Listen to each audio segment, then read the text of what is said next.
And look at that. We are live with today's SY0-701 Security Plus Study Group. It's our pre-show, everybody.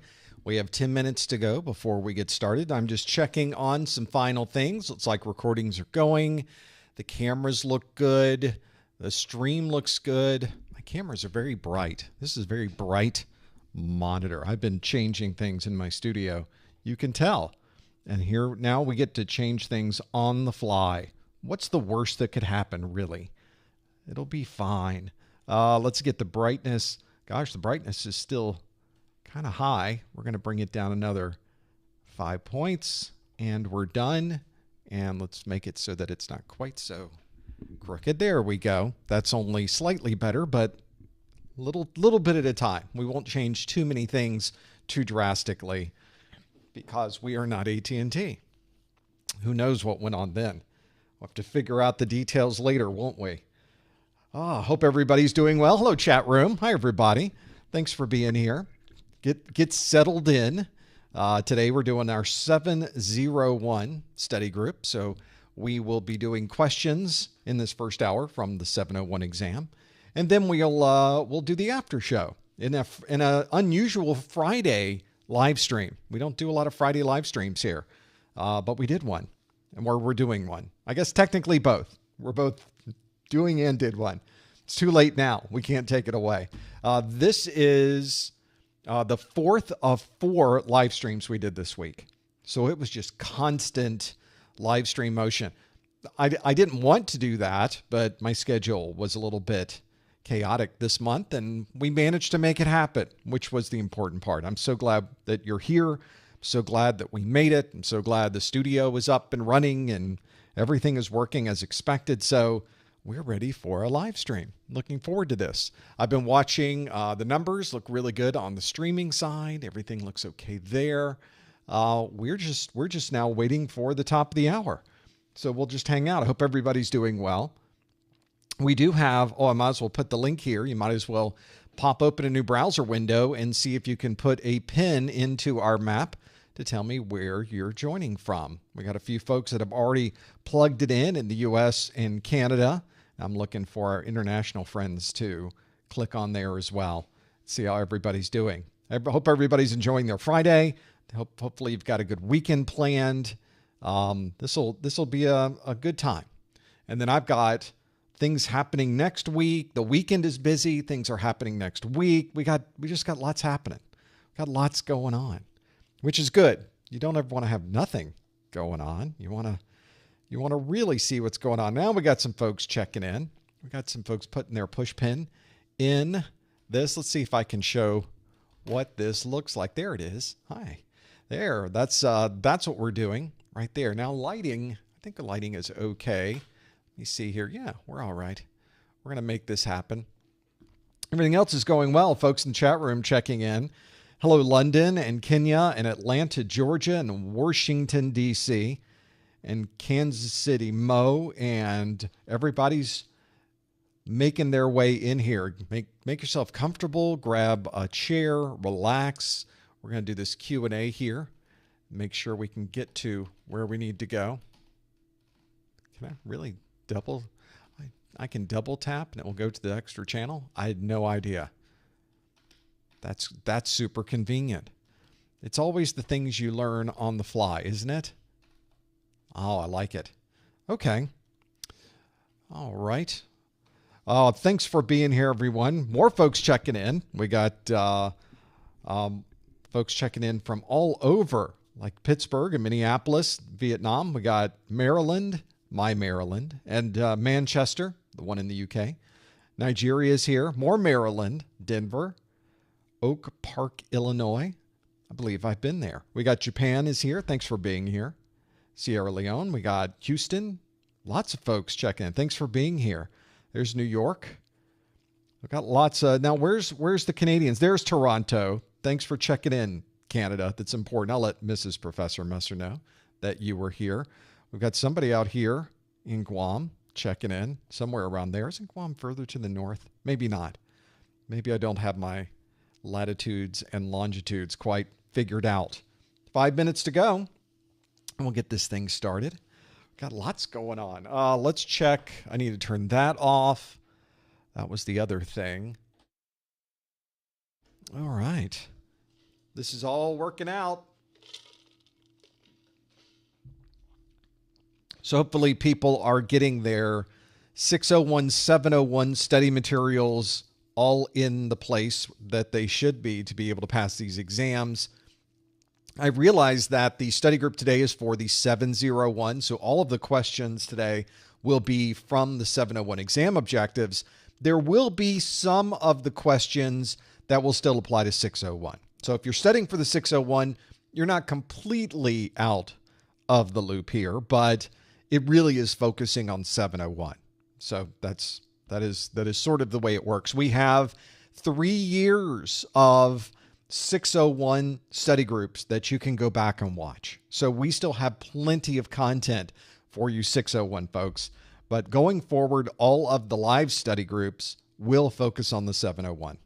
I think most people will probably be focusing on the 701 as well. So those are really, we have to make a decision at some point. When do we make the transition over? So that's the way it goes. The 701 exam was made available in November. So it is on the CompTIA website. It is available to take today. My course has been out and my other study materials have been out since November. So yep, it is definitely a live and active certification. So a lot of people are working on that. Obviously, you can't mix and match those. If you're studying for the 601, you need to take the 601 exam. If you're studying for the 701, you need to take the 701 exam. That's an important part. We'll talk more about that during the beginning of the study group, during the intro. So we'll talk about those. When am I going to have 701 practice questions? It's amazing. Nobody's asked. No, everybody's asking. And I get inundated with questions about 701. I will tell you that what I normally would say is that we plan to release the 701 practice questions book in the coming months. I can tell you now we plan on releasing it in the coming weeks. So it's very close. We're very close to getting this published. All of the multiple choice questions are written and checked and are ready to go. I'm working on the performance-based questions now, which tend to go relatively smoothly. And then we'll see. We'll see where this goes. Any upcoming travel plans? That's exactly the type of information that I would love to share with everyone on a live stream on the internet. Thank you for asking, John. That's a fine question. I'll say yes, sure. There's upcoming travel plans. I don't know. Maybe, of course. At some point, I've got to leave the house, right? There's things that need to be done. So that's one of those situations. If I do have travel plans, I will tell you, John, after they happen. John's like, yeah, that's smart. You're right, sir. You are correct, sir. There are a number of things happening in my neck of the woods that I need to get out and go do some things. But whenever I talk about travel or I talk about having been somewhere, you'll notice that I always talk about it in the past tense. So I never tell you that it's happening. It always happens once I'm back. And that's by design. That's the way it works. So we got a minute to go. That happened quick, right? We're about to, there we go, 59. So we got a minute to go and we'll get things going here. Lots happening. This is one of those things about being on the internet that definitely, I don't talk about things that are happening. I talk about things that have happened. So that's just normal. Oh, good. So let's look at Canada. We got some folks. Are you really that far north up in Canada? I need to know these things. And really both of them are way up north. There's no way you folks are there. You guys are in Hamilton, right? You're not anywhere down there. You're in Vancouver, hopefully. Because I'm curious to know what the weather is like right now in the Canada. Oh, you're in Toronto. Okay, good. Fantastic. Let me now, I guess I need to, yeah, you can't zoom in? That's sad. To get that done, now we're at the top of the hour though. It is time to get my keynote up and running. Let's get a green light. We got the green light. We got this. I think we're ready for a live stream, everybody. Let's get this started right now. Hello, everyone. Welcome to the February 2024 Professor Messer SY0-701, our Security Plus study group. This is our study group for February of 2024. Thank you for joining us. In this first hour, I will be asking you questions that come directly from the CompTIA exam objectives. And in the second hour, we will open up the phone lines for your questions to me. If you would like to submit your question now, you're more than welcome to. You simply need to visit our Q&A link, pop open a new browser window, and head over to professormesser.com/QA. This will take you to a link that is able to take interactive input so that you can answer the questions as I ask them. And even better, if you have other questions that you would like to have me answer in the second hour, you can also submit those from the same URL. So you can go to professormesser.com/QA to do that as well. Well, one of the things you may have noticed is that we like to ask a question at the beginning of our live stream that is something from last month. So I'd like to see if everybody's able to get in and answer the questions, if you're able to understand and vote on the question that you think is the right one. And I have a question for you now. This question asks, a DDoS has caused a critical service to be unavailable for 90% of the business day. Which of the following would describe this loss of value? Is that an asset value, a single loss expectancy, a risk appetite, an exposure factor, or a key risk indicator? Now, these questions, our standing rule for these questions is that you answer this question online at the link that's on your screen. Please do not answer the question in the chat room. Please don't put any hints in the chat room. You want to go to professormesser.com/QA to lock in your answer. We will come back to this question in just a moment. Let's first talk about what we're doing today. We've got this live stream going on, and if you would like to see our entire Security Plus course, every video is available for you to watch on YouTube by visiting professormesser.com/YouTube. Also a good place to go if you would like to subscribe to our channel or give our videos a thumbs up. We highly recommend you do that as well. We also have a weekly pop quiz question for Security Plus.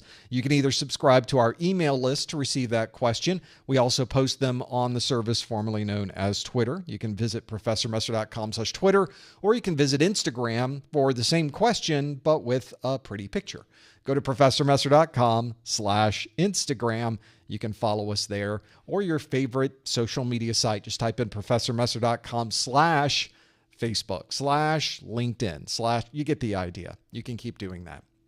So right now, as we sit here in February of 2024, there are 2 Security Plus exams available. You only need to take one of them, but you get to choose which one of them you would like to take.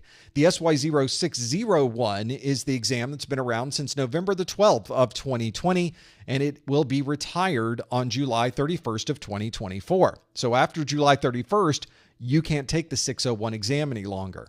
This becomes pretty important when you're planning to study and take an exam. Is there enough time for you to be able to take that version of the exam before it retires on July the 31st? So that's kind of important.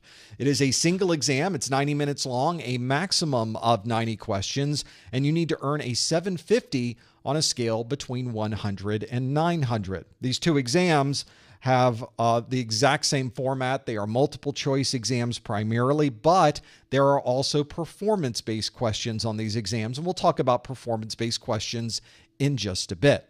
There is also a different exam you can take. Again, you only have to take one of these. This newer release of the Security Plus exam is called the SY0-701. It was released in November, so it's only been out for 2 or 3 months now. Very, very new, relatively speaking. We estimate the retirement for that exam is probably going to be somewhere in 2027, so you have plenty of time. to take that particular exam. It's not going to disappear or retire anytime soon. And again, it's a single exam, same time frame, same type of questioning, and same score that you need to earn, a 750 on a scale from 100 to 900. It is structured identically to the 601 exam. So the style of the exam doesn't change, just the content of the exam changes. And in fact, it changes quite a bit. There are huge differences between the 601 and 701 exams, so make sure that the study materials that you are using match the version of the exam that you're planning to take. Both exams, though, earn you exactly the same certification. So if you are studying for the 601 and you pass that exam, let's say you wait until July 31st to take your exam. Please don't do this. Some people will wait until July 31st to take their exam. And if you pass that exam, you will be Security Plus certified for 3 years. So even though they are retiring the exam questions, your certification continues to be available for 3 years after you pass your exam. So nothing changes there. That's the way that all of the exams work. And as I mentioned, as we sit here in February, I don't know if it's plenty of time left, because now we're starting to eat into that 6-month time frame that I like to have as kind of a cushion time frame. But now that we're starting to eat into that and we're starting to see a lot of 701 materials available on the market, if you're starting this process, you might want to look into the 701 as a better idea of what you should be doing. That way you don't run into any problems with the retirement date. If you're working on studies, sometimes those retirement dates can sneak up on you. So make sure you have a look at those, you choose the correct exam for you, and you finish that exam before the exam series is retired.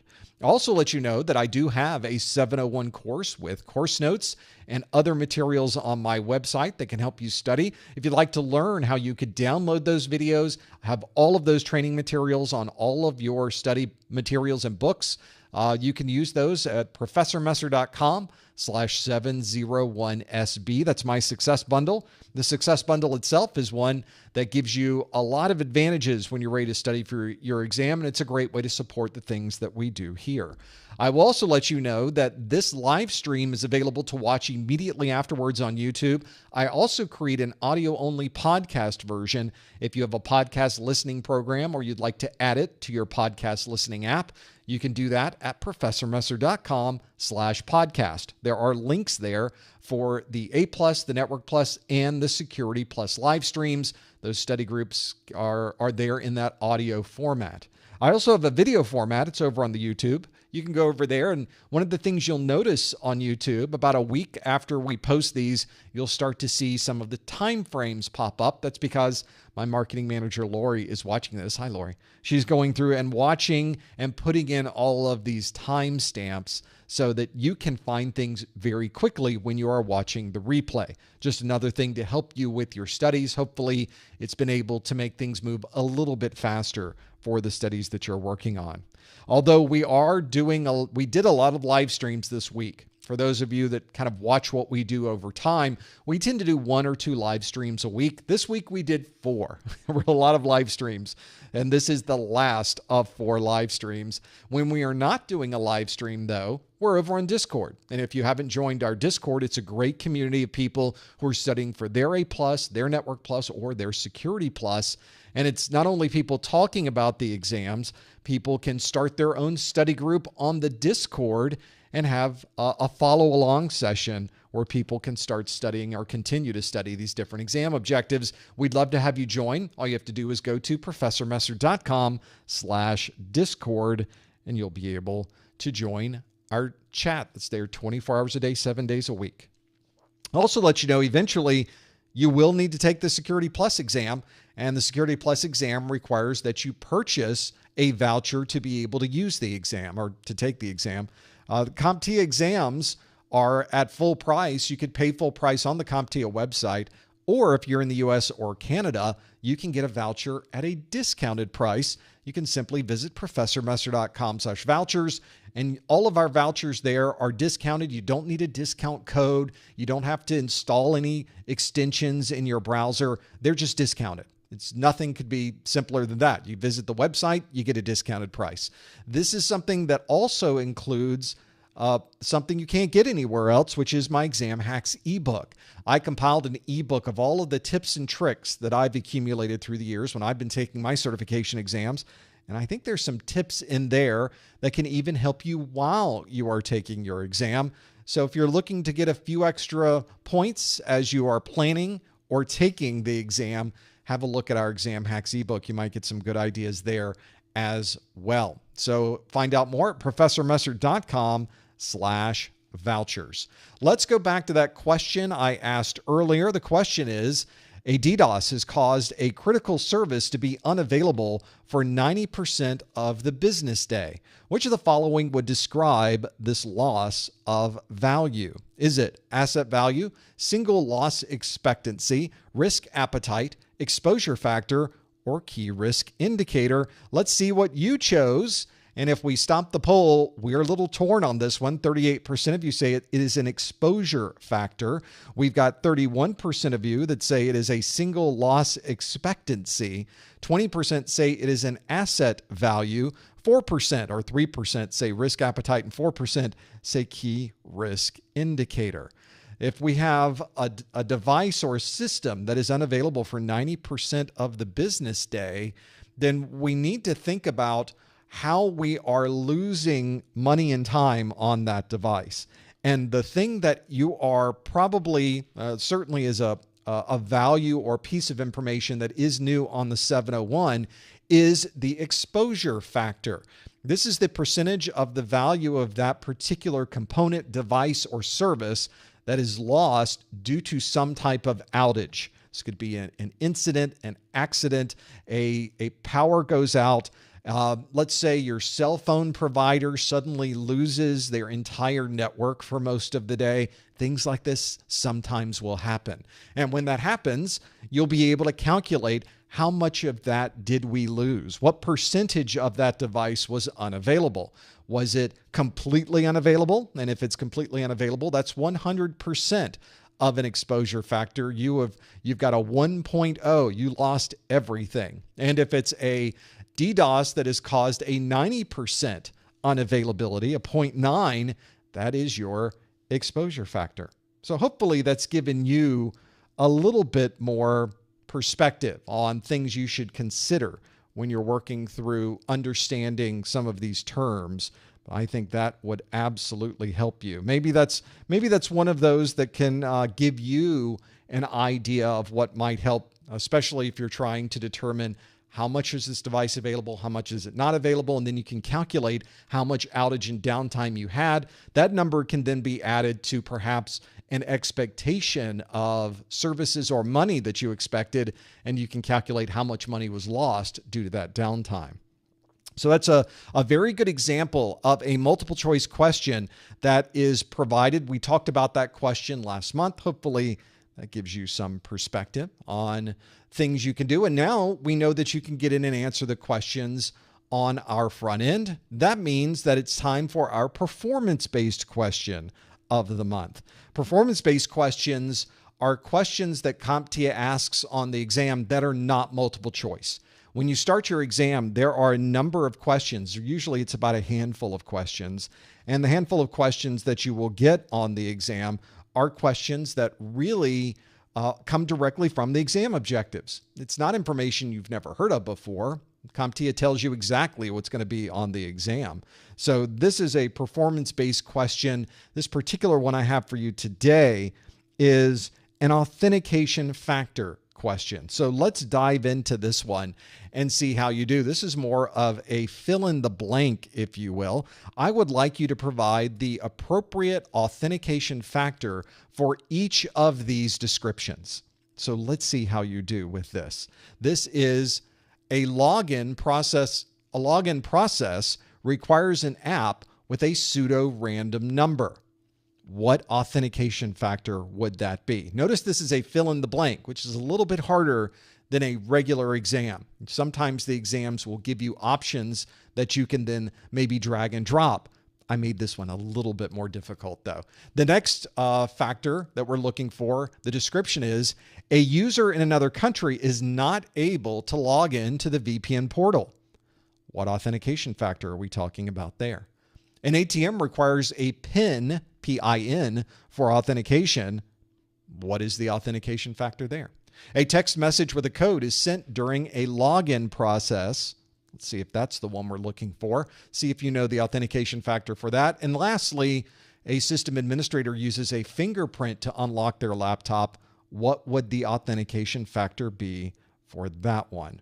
So hopefully you have some ideas of what you would be putting in as an authentication factor here. This is the one we are hoping for. If you know the exact type of multi-factor authentication, you need to add it to this list. It is a fill in the blank, so you can simply fill those in and have it there.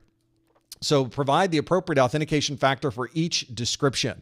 A login process requires an app with a pseudo-random number. A user in another country is not able to log into the VPN portal. An ATM requires a personal identification number for authentication. A text message with a code is sent during a login process, and a system administrator uses a fingerprint to unlock their laptop. The answers here may also be duplicated. There may be an answer that is identical between these different questions. And one of the things that you will often see when working through these questions is that they have a direct correlation back to the exam objectives. That's what we mentioned before. If you think you know the answer, you'd like to lock in your question, follow the link on your screen. Go to ProfessorMesser.com/QA. There's no special codes you need. There's no special IDs you need. You simply go to ProfessorMesser.com/QA, and it takes you right to the spot you need to be. Could not be easier than that. That's what we want to do for this question. Go ahead and lock in your answer. I'm seeing a number of you putting in authentication factors now. Let's see if a lot of you are right on the money with a number of these. We're obviously looking for the specific kind of multi-factor authentication. Multi-factor authentication is not the answer. We're looking for something a little more detailed than that. Give me more specifics than just multi-factor authentication. All of these are referring to multi-factor authentication. Well, I guess if we look at it that way, you got 100%. You got it absolutely right. I was hoping for more detail, though. See if you can drill down into it just a little bit further and tell me what type of multi-factor authentication does it happen to be. There are broad categories of these, and we would like to know what categories these might fit into. See if you know what they are. This might be a good one to understand, especially if you're in charge of implementing these factors onto someone's network. This can be pretty useful. And this is one where each one of these might be a little bit different. There are advantages and disadvantages to all of these different authentication factors. So it's a good example of why you might want to know these very, very well for your exam. So we'll have to see if we happen to know what they are. As always, of course, please no answers in the chat room. Please no hints in the chat room. We want to answer by going to the link that is on your screen. Go to ProfessorMesser.com/QA. It will take you right to the fill in the blank that you can put in. Let's see how you did with these. We're going to step through all of these and see if we happen to know what the authentication factor is for each of these descriptions. We'll start with the one at the very top. It is a login process, requires an app with a pseudo-random number. It could be really a random number. It's not really random, but it sure seems random. If you've ever used an app along with a username and password, that app, that particular code that the app is giving you is referring to something you have. Now, it's something you have because you would not be able to get that pseudo-random number if you didn't have the token generator that created it. Sometimes the token generator is a standalone piece of hardware. These days, I think almost everybody is using a token generator that's built into their phones. It's an app, and it gives you that pseudo-random number so that you can then log in with a username, a password, and then something you have. In this case, something you have is your phone. The next one on this list is a user in another country is not able to log in to the VPN portal. Why would that be? Because of somewhere you are.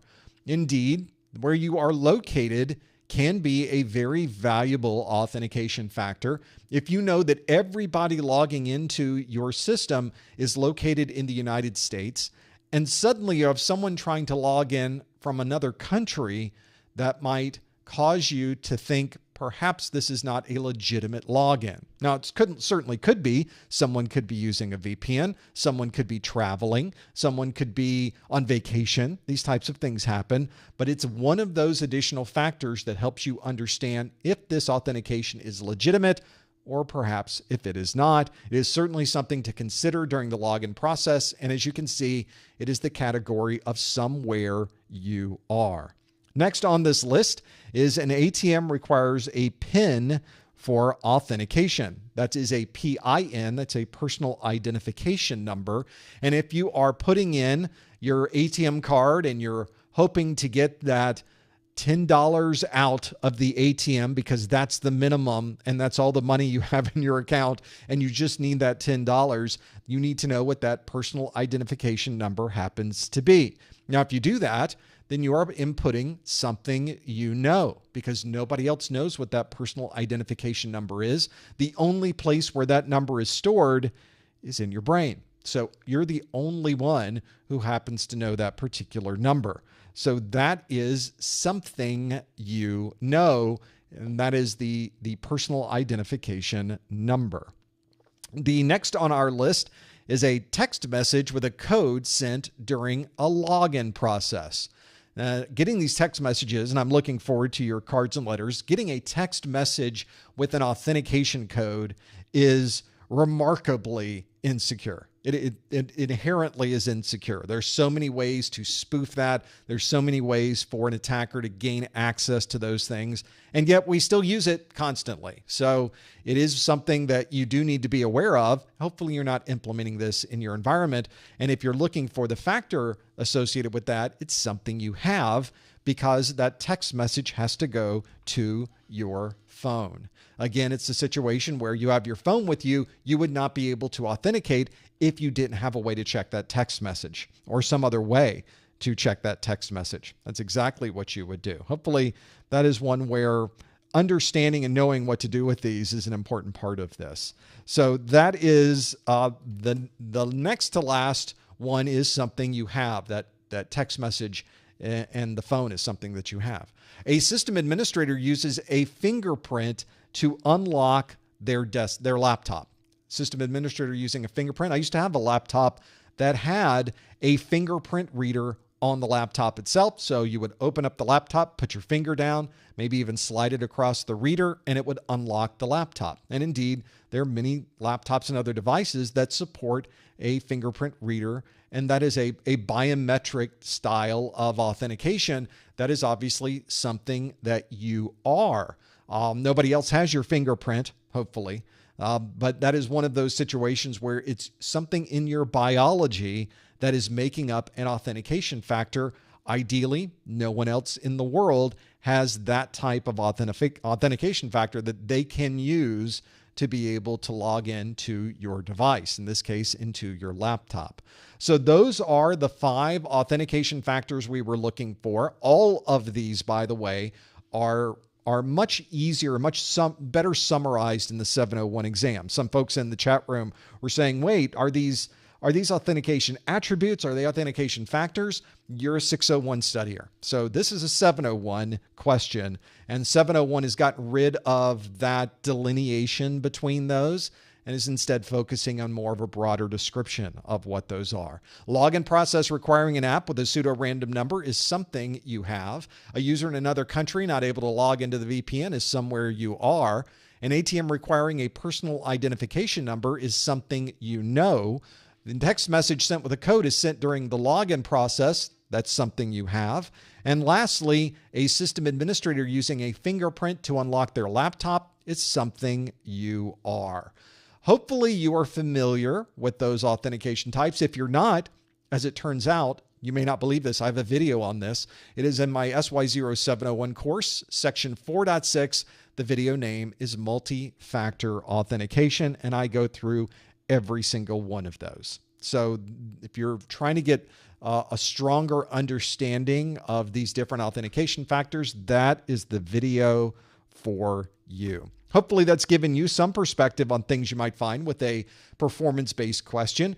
Let's now shift gears back to a multiple choice-based question and see how we do. Next on our list is this question that asks, a company is assigning administrator rights to IT technicians on a temporary basis. Which of the following would describe this system? Would this be just-in-time permissions, password vaulting, salting, hashing, or passwordless access?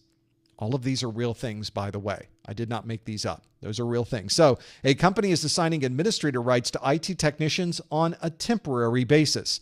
Which of the following would describe this system? Just-in-time permissions, password vaulting, salting, hashing, or passwordless access? And by the way, as you're going through these and choosing your answer, make sure you add it into the link, professormesser.com/QA. Please no answers in the chat room. Please no hints in the chat room. We want to be sure that we lock it in at the URL that's on your screen. I'll also remind you that all of these particular answers are in the 220 or the SY0-701 Security Plus exam objectives. So if you're looking through this list and you don't recognize one of these words, these phrases, these terminology that we're using, go back to the exam objectives and they can help you understand, maybe use that as a checklist if you're trying to figure out what the answer might be. A number of you have locked in your answers to see what this happens to be. Hopefully, maybe even some of you are using this type of system so that IT technicians don't have a permanent password that they would use for administrator rights. This is very commonly used on very large networks, but we're starting to see smaller and smaller networks take advantage of this particular security policy. So let's see how you did. A company is assigning administrator rights to IT technicians on a temporary basis. Which of the following would describe this system? Is it just-in-time permissions, password vaulting, salting, hashing, and passwordless access? Let's see how you did with this question. We'll stop the poll, and 85% of you say that's called just-in-time permissions. 10% say it's called passwordless permission or passwordless access, and then 3% for password vaulting, 1% for hashing, and 0% for salting. 85% is a pretty strong number. It makes me wonder if we really got that one right. But if we happen to take a look at the results, you can see that just-in-time permissions is exactly the technology we're using there. That's because we don't want to give people an administrative access to our systems on a permanent basis. We would like to be able to give that out as it's needed. And then once a technician is done using that administrator access, the access is automatically revoked. That makes your network even that much stronger. If there is an attacker that somehow gains access to that username and password after the fact, they won't be able to use it because that particular set of credentials is only used on a temporary basis. Even if you do manage to get your hands on it, you won't be able to use it because it is removed almost as quickly as it appears. So minimizing the potential for any type of breach is a major impact on using just-in-time permissions. So that's what, if you're in really most types of organizations these days, that is a great way to limit how many people can get their hands on an administrator access, and it certainly limits how long they might have access to those administrator rights. So that is the answer we were looking for. 85% of you got that one absolutely correct. It is just-in-time permissions. Passwordless access is a way of getting access to a system without even using a password. This particular question didn't talk about not having a password. It didn't even mention the method that was being used for this. So I would not call that the best description of this system. Instead, just in time fits that description a lot better for this particular question. Password vaulting is a way that you can have all your passwords in a secure vault. That way you're able to keep everything secure, but then be able to gain access to those passwords when you might need them. I use 1Password. I've used LastPass in the past. And of course, there are many different password vault applications that you can use. They are a very useful thing to have, especially I'm logging in. I think last I checked, there were 1,200 different credentials in my password vault. And so every time I visit a new website and I create a new set of credentials, I use a completely different password for all of them. If somebody did manage to hack into that website, they were able to obtain my password or reverse engineer my password from that website, they would not be able to use that password at any other site because I don't use that password at another site. So that's one great advantage to password vaulting. We also have hashing in here. Hashing is a great way to store passwords, but it has nothing to do with how those passwords are handed out. And then salting is what we would normally do to improve the hashing that we are doing. This does not describe either hashing or salting. So in this particular case, we would not use either of those. We would use just-in-time permissions. That is exactly the answer we were looking for.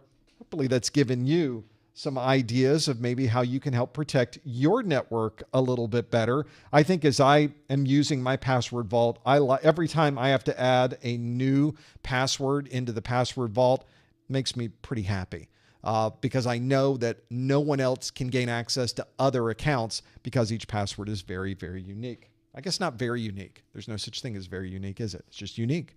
Let's do another question. Speaking of not being unique, here we go. This next question asks, a company performs a risk assessment each time the hardware or software is updated for an application instance.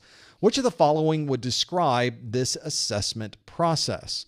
Would this be one time, ad hoc, recurring, mandated, or third party? Hopefully that gives you some perspective. We got a company performs a risk assessment each time the hardware or software is updated for an application instance. Which of the following would describe this assessment process? Is it one time, ad hoc, recurring, mandated, or third party? If you think you know the answer, go to professormesser.com/QA to lock in your answer. A number of you putting your answers in pretty quick on this one. We'd have to see if you got this one right. Feel free to put your questions in. Again, no answers in the chat room, please. Please, no hints in the chat room. We want to go to professormesser.com/QA. It's that link right there that you want to lock in your answer. I think we're getting the hang of it at this point. This is about the time of the stream. We're about halfway through that hour where we're suddenly, oh yeah, we put the answer online. We got it now. We're working on those and figuring out the details. Let's see how you did with this question. Again, this question asks, a company performs a risk assessment each time the hardware or software is updated for an application instance. Which of the following would describe this assessment process? Is it one time, ad hoc, recurring, mandated, or third party? Let's see what you added into this list. We'll stop our poll and see what you think the right answer is. Well, we have about half of you, 49% of you, say the answer is recurring. We've got 26% of you that say the answer is mandated, and 22% of you say it's ad hoc. So the bulk of you, except for maybe 2% of you, 1.5%, are all in those three options. We have less than 1% for one time and just about 1% for third party. All of these are valid assessment types, by the way. But because this one is not one that occurs all the time, this is one that only occurs when the hardware or software is updated for an application instance. That might happen once every 6 months. It might happen in January, and it might not happen again until August. And then it might not happen again until the May of next year. It's all a random amount of time because we may not update the hardware or the software for this particular application instance, which means we don't have to keep performing risk assessments on it. Once you perform the assessment, if nothing changes, then you don't have to do any more assessments. If you're only doing the assessment on an as-needed basis, if you only have to do this when things happen to change, you're performing an ad hoc assessment. This is exactly what we would choose for this.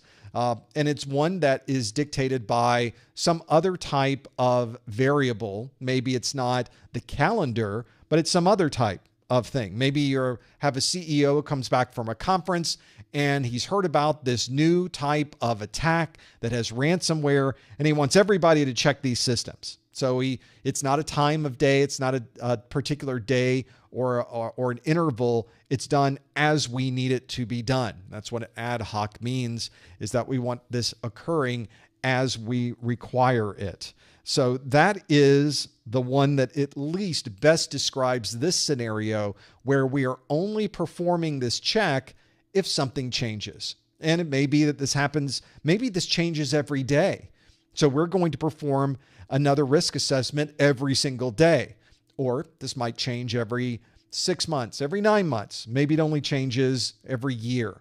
It's not a normal cycle of change. It only happens maybe even sort of randomly. And because of that, we need an ad hoc method. We need to be able to do this on an ad hoc basis, an as needed basis. And that is exactly what we would choose for this one. 49% of you chose recurring, but there's nothing in here that mentions a standard recurring. Recurring implies that there is a standard time frame that we would use. So let's say that we would perform this risk assessment every 3 months. Whether something changes or not, we're performing this risk assessment every 3 months. That would be a recurring risk assessment. In this particular case, we are doing an ad hoc assessment. 26% of you, though, say a mandated assessment. There was nothing about this particular question that said it was a mandated process. A mandated assessment would be one that is either required based on policies you're setting internally, or perhaps even more often than not, we have a mandate from a third party that requires that we do a risk assessment. For example, if your organization collects and stores credit card numbers, you may be required by your credit card provider to perform a PCI DSS assessment, and that may be something that is mandated for you to continue to store those credit card numbers. So in this case, mandated is not the right answer we were looking for. Indeed, it was ad hoc at 22%. Folks did a great job at finding that one as well. If you need more details on that, the information on that can be found on section 5.2 of the SY0-701 exam objectives. The video name for that one is called Risk Assessment. Well, as you've already seen, there is a lot of information you need to know for the SY0-701 exam.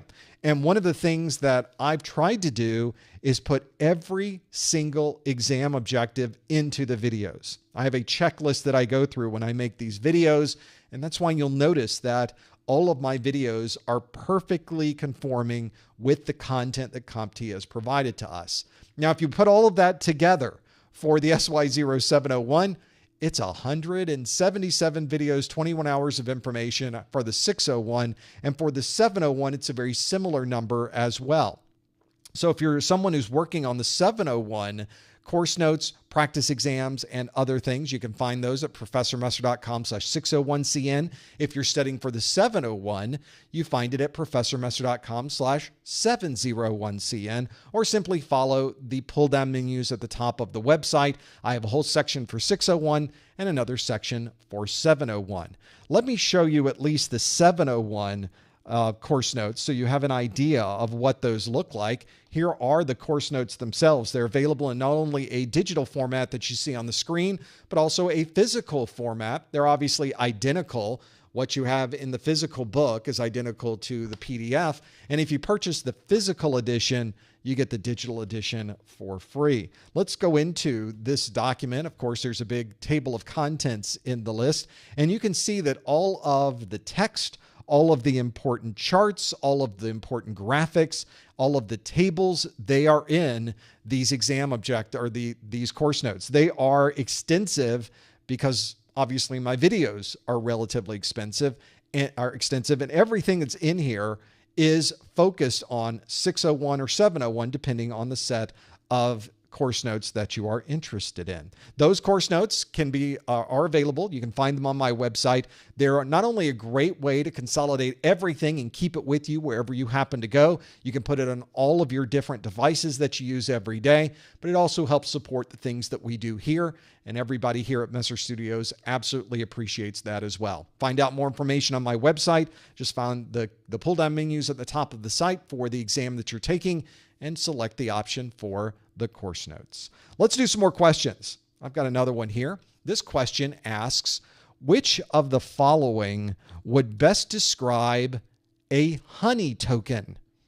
A honey token. Would that be a publicly accessible password.txt file? Would it be intentionally incorrect API credentials? Would it be a virtual machine with a known vulnerability? Would it be a workstation without a locking screensaver? Or would it be a random access code used during login? If you think you know the answer, please know answers in the chat room. You want to go to professormesser.com/QA to lock in your answer. That question again asks, which of the following would best describe a honey token? Is it a publicly accessible password.txt file, intentionally incorrect API credentials, a virtual machine with a known vulnerability, a workstation without a locking screensaver, or a random access code used during login? If you think you know the answer, follow the link on your screen. Go to professormesser.com/QA.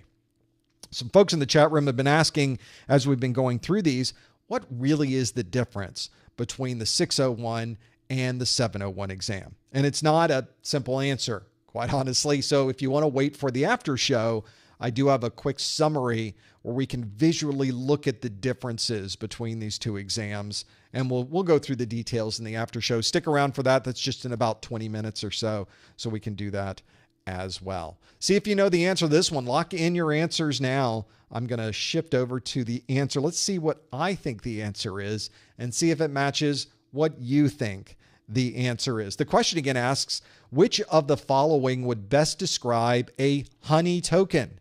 Is that a publicly accessible password.txt file? Is it intentionally incorrect API credentials? Is it a virtual machine with a known vulnerability?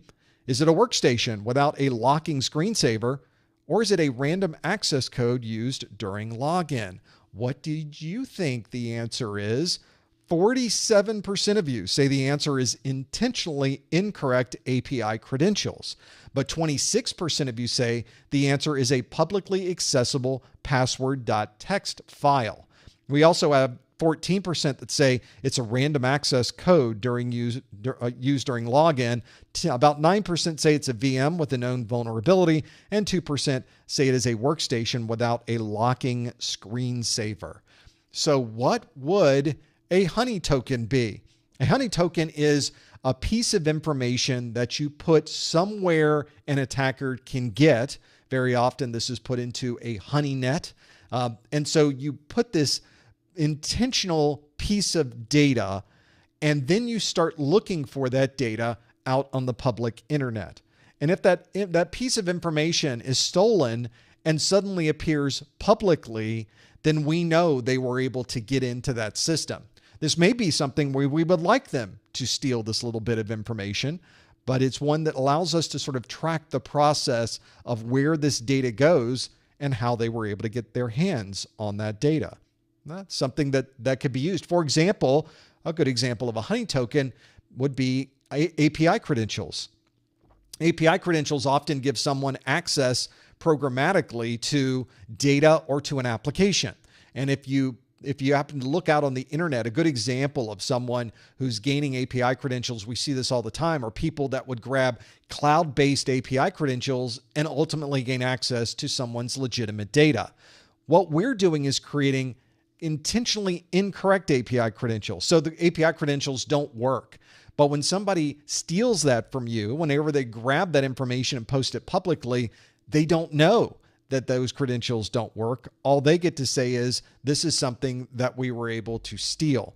So this is exactly what we would put out on our honey net. It might be part of a server that we have as a honeypot, and we're putting those credentials there for somebody to gain. Another good example of a honey token is an email address that is not a real email address. And so we're constantly looking for that email address on the public internet. And if it shows up, we know that somebody gained access to that particular honeypot or to where that data happened to be. So very good example, anything that might be a trackable piece of data, whether it's an email address, part of a database record, it's a browser cookie, it's some other type of data and something that we can monitor for out on the internet so that we can track what the attackers happen to be doing. Honey tokens is what we were looking for. And if we look at our list of what a potential honey token might be, we have a publicly accessible password.txt file. Well, that's the entire file. That's not really a token. It's really a honey file that we have out there. So that would not be the best description of a honey token, given all of the other options that we had. A virtual machine with a known vulnerability is just a bad thing. That's not a honey token. We would not expect to find that virtual machine with the vulnerability out on the internet. Instead, that may be one of the devices that's part of our honey net. A workstation without a locking screensaver, that's just a bad idea. That's just someone who does not have a system that is set up to have a proper security and locking mechanism on their screensaver, and it does not describe a honey token. And then a random access code used during login. Well, we've already talked about multi-factor authentication. That would be something you have probably because it was in an app or it was texted to you.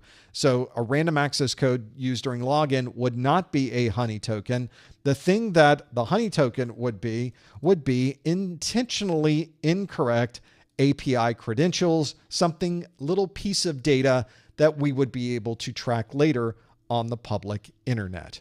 So if you answered intentionally incorrect API credentials, the 47% of you got that one absolutely correct. Well done. Let's do another question. I've got one in my list for you. This is one that does, I think this one would apply to both the 601 and 701. I don't think that gives anything away. This question asks, a web server log contains this query. In fact, I'm looking for this query in my list of questions. We're going to have to go to a different question, I think, because I don't have that particular question in my list. So we're going to go to a different question, probably just as well for this one. This is probably, you probably knew what that one was anyway, right? So we'll have to do that one next month to give you a reason to come back. This next question then asks this, that says, when power is removed from an inline IPS, all network traffic stops. Which of the following would describe this functionality? Would that be, I guess I need to put it up, there we go. Would that be high availability, parallel processing, load balancing, cold site, or fail closed? Which one would that be? When power is removed from an inline IPS, all network traffic stops. Which of the following would describe this functionality? Is it high availability, parallel processing, load balancing, cold site, or fail closed? You think you know the answer? There's your link. Go to professormesser.com/QA and lock in your answer. Let's see how you do with this particular question. This is one I think if you're working through all of the exam objectives, you would recognize all 5 of those terms. This is another example where all of the terms are specific to the 701 exam objectives. They're all listed on there. So if you happen to see a term here that you don't recognize offhand, you need to make sure you make a note of that so you can go back and learn more about that particular topic. Be a good one to work through. So hopefully you are familiar with all of these. I'm looking through the list of these myself. Yep, I'm familiar with that one. We know what that one happens to be. We've got other options for that one. So we are working through what we believe the answers are on this one. If you think you know the answer, follow the link on your screen. Go to professormesser.com/QA. Please no answers in the chat room. Please no hints in the chat room. Let's see how you did with this one. The question asks, when power is removed from an inline IPS, all network traffic stops. Which of the following would describe this functionality? Is that high availability, parallel processing, load balancing, cold site, or fail closed. What did you select? Let's find out. We'll close the poll, and we can see that 71% of you say it's fail closed. That's the one where you would be working through this. Now, 13% of you say cold site is the answer. 7% say it is load balancing. 5% say parallel processing.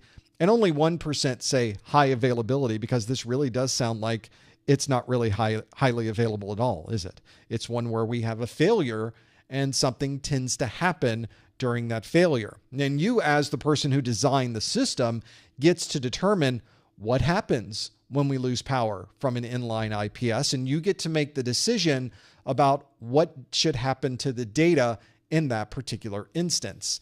The problem, of course, is that there's never a time when you're going to have 100% uptime. There will be eventually some type of outage. Ask our friends at AT&T. They will tell you it's not always available, it's sometimes available. And eventually we're going to need to make plans if something doesn't work properly. If we lose power, for example, to our inline IPS, what happens? We have to make our plans here of what will occur. If data continues to flow after you pull the power, we refer to that as fail open. It is open for business. It continues to work. Everything is doing what we would expect it to do whenever we pull the power on that IPS. You would have to build your system. You would have to engineer this implementation so that when you pulled power, there would always be a way for traffic to continue to flow. On an IPS, that is definitely not a guarantee. We very often have to use some type of splitter or some type of matrix switch to be able to confirm or to ensure that data will continue to flow if we happen to lose power to that device. If we pull the plug and all of the data stops flowing, we refer to that as fail closed. That means that whenever something occurs, we can guarantee that nothing is going to pass through this network unless we check it with the IPS. That's how important the security is to us, because you may be thinking, wait, that brings your network down. That doesn't sound like a great idea. Well, if we still allow data to pass, but it's not blocking any known vulnerabilities, that may not be what we would like either. So a fail open and a fail close, there's no good or bad about those. There's really, what do you want it to do? What is your security posture? How would you like to configure the security for your systems? Perhaps network uptime is more important than being able to find and block different vulnerabilities or exploit attempts, or maybe the other way around. We want to block every single exploit attempt, even if it brings the network down during this particular outage. So you get to make that decision when you start engineering everything that you're doing. Fail closed is exactly what we were looking for. You can see that they are right there. Hopefully this has also given you some perspective on where you might want to go and things you might want to do with designing a network. High availability, for example, is a design strategy where we want to build in redundancy. For example, if we had two IPS systems, and when the first one's power supply failed, we had a second one there to keep everything running, that would be a strategy for high availability, and certainly an important strategy on many of our large corporate networks. Parallel processing is one where the processing is split between different systems. That does not describe power being removed from an inline IPS and losing network connectivity. We have load balancing. Load balancing means that we're taking a load and spreading it across multiple systems. Doesn't seem to describe losing power to an inline IPS either. And then a cold site is a location that we can use for disaster recovery that doesn't have any of our equipment. It doesn't have any of our data. We'd have to bring all of that with us, but at least we have a building and ostensibly network connectivity that we can use within that building. That would describe a cold site. In this particular case, the answer that we were looking for is indeed fail closed, and 71% of you got that one absolutely correct. If you're watching this video and you would like to earn 1 hour of a webinar category CEU, I would be glad to send that to you, but you have to be able to follow these instructions. If you don't follow these instructions, you don't earn the CEU. The way that you would earn the CEU email from me is you go to the top or the bottom of the Professor Messer website. On that site is a link for Contact Us. You want to click that Contact Us link. It will bring up a form. Put in your name, your email address. In the subject line, put February 2024 Security Plus. And in the body of the message, on a line by itself, put today's super secret code words of the month, fail closed. Fail closed is the super secret code words of the month. You could then also put anything else you would like into that message. I do read through every single one of them.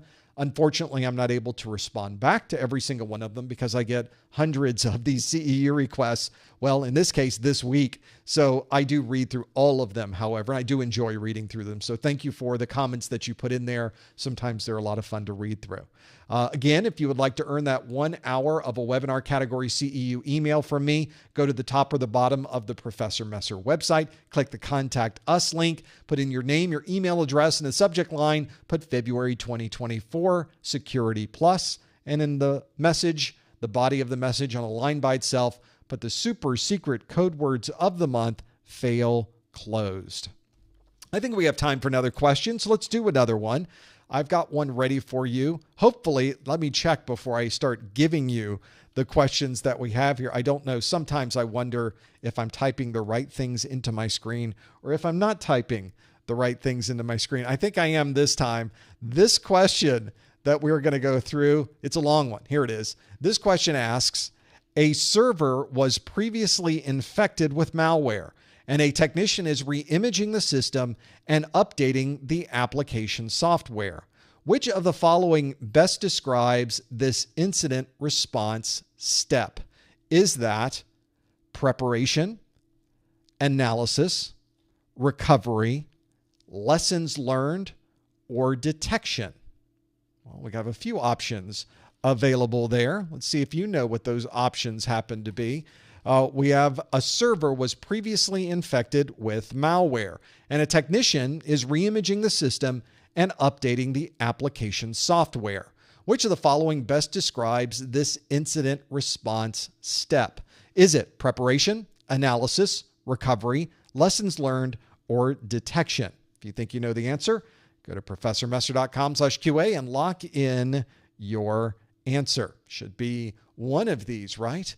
That is only some of the incident response steps. You have to know all of them for your exam. Make sure you are familiar with those. This will be an important part of understanding and having a response to any of these security incidents. So this is an important consideration, especially if you're working on this towards your exam. These were also in the 601 exam. So if you are someone studying for the 601, this should look relatively familiar. I think they've made it a little more concise and clear in the 701, but it's the same content. So I think you'll do fine either way, depending on what you're working through. See if you happen to know. Go to professormesser.com/QA and lock in your answer. A number of you locking in that answer. When they go really quick, I think somebody at least works all the way through those pieces. We'll have to see if you know this one. Let's see how you did with this question. It asks, a server was previously infected with malware, and a technician is re-imaging the system and updating the application software. Which of the following best describes this incident response step? Is it preparation, analysis, recovery, lessons learned, or detection? Let's see what you chose on this one. We've got 83%, another gimme. You guys were spot on this month with these questions. 83% of you say the answer is recovery. 9% say it's lessons learned, which is sort of how many of us go through life. And then 4% say preparation, 1% say analysis, and another 1% say detection as the incident response step. Once you have an incident, eventually you're going to need to start bringing things back to normal. And that recovery process is an important one.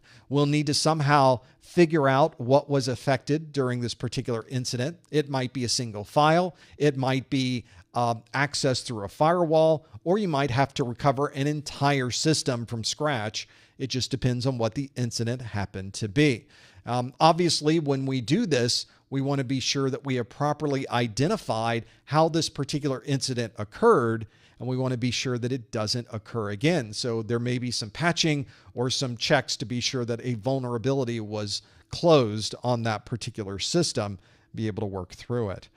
This is also one of those situations where it may be a number of different things that we use to be able to recover this particular unit. It might be that we are performing a recovery from an existing known good backup. Maybe we are rebuilding the whole thing from scratch because we can't trust our backups. We have many different ways to recover. Some take a little bit longer than others.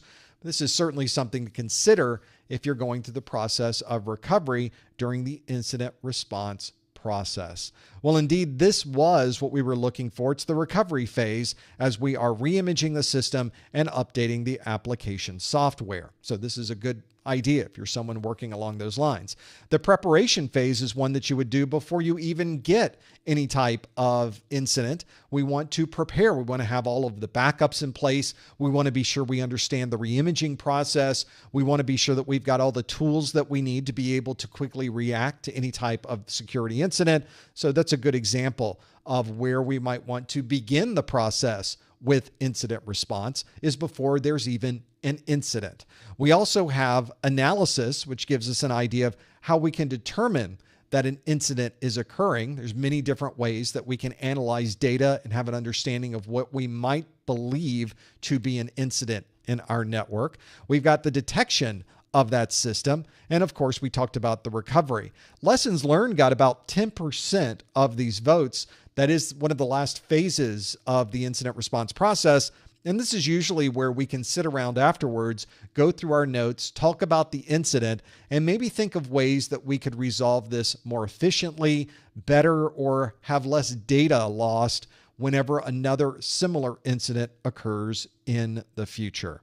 So hopefully this has given you at least some ideas of what you're doing during the process of re-imaging, during the process of updating the application software. That indeed fits into the category of recovery. That's exactly what we are doing with it.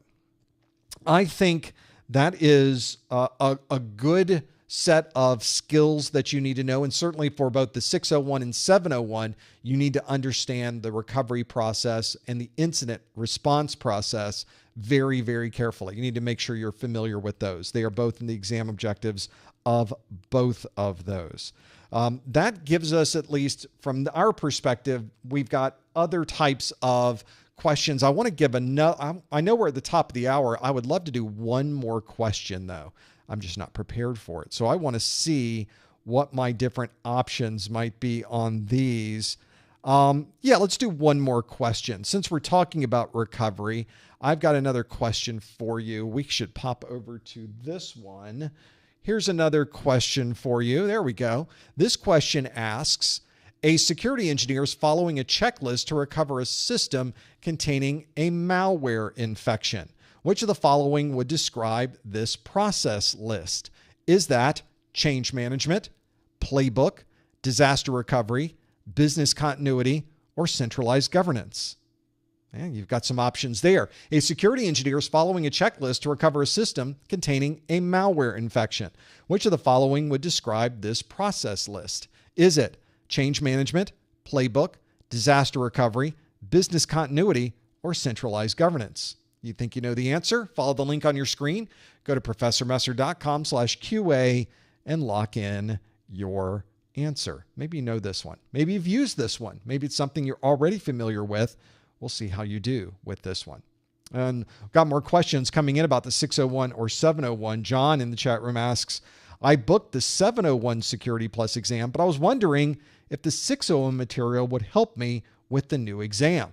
I have the answer for you. It's going to be in the after show. Stick around for that because I definitely want to give you my perspective on what I think the answer is on that one.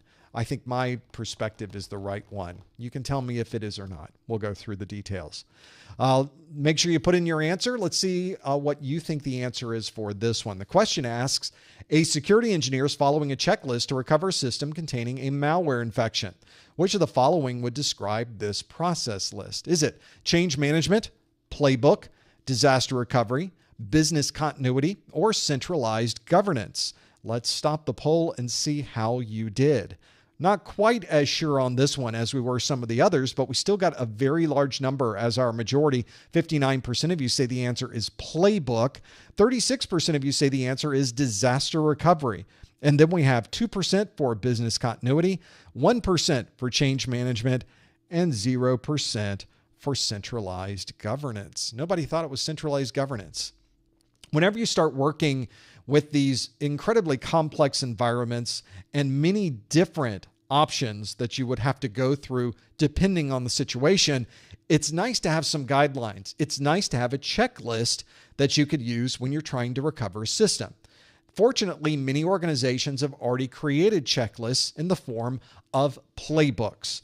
These are broad processes that you can follow when you are investigating a data breach, you're recovering from a malware infection, or many of the other things that could be occurring on your network. A step-by-step set of processes and procedures can be very useful, especially when an incident occurs. Maybe you've never worked on that incident before. Maybe you've never had to recover a system after a malware infection. Having some documentation that takes you step by step through the process, and one that has been checked, it has been verified, it's well documented, that really helps a lot, not only in the process of getting the job done, but it's also very educational, especially if you've never had to go through the process before. Even if you have gone through the process before, it's nice to have something where you can check things off of a list. And I think that's one that if you're ever trying to recover a system, there's a lot of things going on. Having that checklist can really speed things up quite a bit. It comes in handy. So these playlists can be very, very valuable from that perspective. Not only that, if you have a list, these lists could possibly be automated using something like security orchestration, automation, and response, or SOAR. And that's another great thing that you can do is instead of you performing this process, let's see if we can automate this process now that we have a formal list. It is the playlist. That's what we were looking for in that playbook. The playbook is exactly what we would use. So if you start looking at the details of this, 59% of you chose playbook, but disaster recovery is also 36% of the vote for. Well, in this particular case, we are recovering a system containing a malware infection. Malware infections are relatively normal. This is something that occurs every day in very large environments, sometimes multiple times a day. And I would not really qualify a malware infection on a single system as being a disaster. The network is still up and running. People are still able to work. The company is still in operation. We don't have any problem with connectivity. Other people are still doing their normal job. It's not a disaster yet. Now, if every system in the company was suddenly infected with malware, then we would have a disaster. But that wasn't the scenario that we have here. So in this particular case, disaster recovery does not apply to this particular kind of incident. So that's exactly where we would focus our efforts, is understanding, is it a disaster? If it's not a disaster, we don't need to go through a disaster recovery process. Normally, disaster recovery is a big deal. Someone calls a disaster. That's something that has affected the company in a very major way and is going to cause everyone to change or move things to another system so that we can get back up and running. Business continuity is the process that you go through to maintain the processes of the company. For example, if your credit card system goes down because it's all based on a wireless provider's network, you might need another way to perform your credit card authorizations. And you may have to use a different method, maybe a landline. You're calling the credit card company directly to be able to perform authorizations. That is a business continuity plan. And it's an important consideration, especially when our technology sometimes drops off of the face of the earth for more than a day. Can you tell I was very affected by the AT&T outage? I really was not very much affected by it, but it is something that is top of mind, certainly as we are here in February of 2024. Change management is a series of processes and procedures that allows us to implement changes to our networks, our systems, our applications. Doesn't really describe the process of recovering a system containing malware. And lastly, centralized governance is a way to organize the management or set of policymakers within an organization. Again, that does not apply to the process of recovering a system containing malware. In this particular case, the answer we were looking for, the answer you chose, and the correct answer in this particular case, is a playbook, and 59% of you got that answer absolutely correct. Well done. Well, as you can probably tell already, there are a lot of topics on the 701 exam.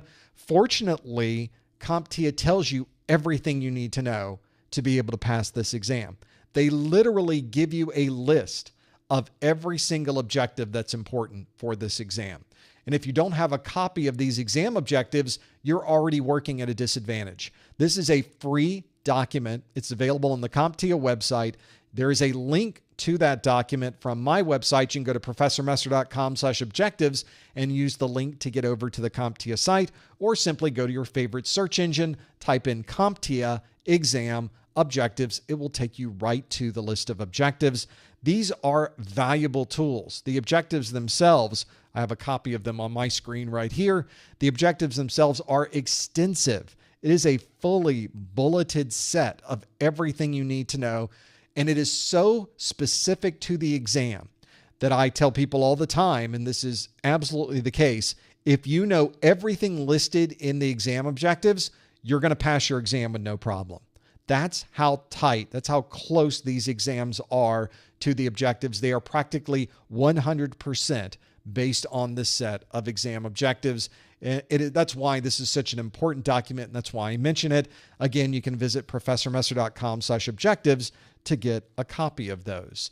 Some folks in the chat room were asking earlier, when do you do these live streams? Well, it could be anytime, but we do have a calendar where we do organize and plan for these. Sometimes these plans change. So if you're wondering when the next live event is going to be, you can always head over to our website. There's a calendar link at the top, or you can simply type in professormesser.com/calendar, and that's a very good way to determine what the next event will be. For example, in March, our next security group is not February 23rd. It's obviously where we are today. It's March 27th. So this is a good example of A+ on the 12th and 14th, Network Plus on the 20th, and you can simply put March 27th in this list right here, and that's when the next live event is scheduled to be for Security Plus. But as you saw this month, the schedule sometimes doesn't always work out as we would expect, and that's why we ended up doing 4 live streams in a single week. Hopefully we won't be doing that again, but you may be watching this video 3 months from now, and you're wondering, when is the next live event? It wasn't even talked about because I have no idea when that live event will be 3 months from now, but you can guarantee that I've got a list of the next live events on my calendar. You can always go to professormesser.com/calendar. Well, that is a very good overview, I think, a good hour of Q&A that we did, but we've got more Q&A to come. I'm going to answer your questions in the next hour in our after show. Stick around for that. Of course, we have our pop quiz questions. We've got our YouTube course. We've got all of our materials available at professormesser.com/YouTube/Twitter/Instagram, or any of these other social media sites. Don't forget about discounted vouchers if you're in the U.S. or Canada or U.S. territory. That's a good place to go. Go to professormesser.com/vouchers. That might save you a few bucks. And of course, we've got our Security Plus course notes and all of our 601 and 701 study materials on our website. Go to professormesser.com/701SB. Well, that brings us to the end of this part of the live stream. Stick around for the next hour where I'll be taking your questions. Otherwise, we will see you on the next study group. Thanks for joining us. See you next time on the Security Plus study group. Thanks, everybody. Okay. Let's now shift gears to our after show. This is kind of fun, where now I get to see what your questions are. Now, I already have a few questions that have come in already, but the way this after show works is you can ask me, well, anything. I don't have to answer anything, of course, but I will take your questions. Whether it's a question I can answer or not, we will find out in this next hour.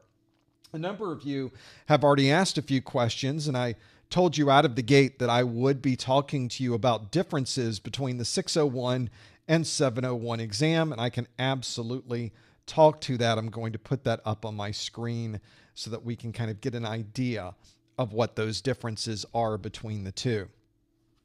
So that is an important part of this, and focus in on this. So I would like you also to, from a Q&A perspective, let's close out this particular poll that we have here so that you can see exactly where you would go to be able to submit questions. And as you can see on the screen, there it is. That is where you would go to submit the questions. You can submit questions for the second hour of the study group at any time.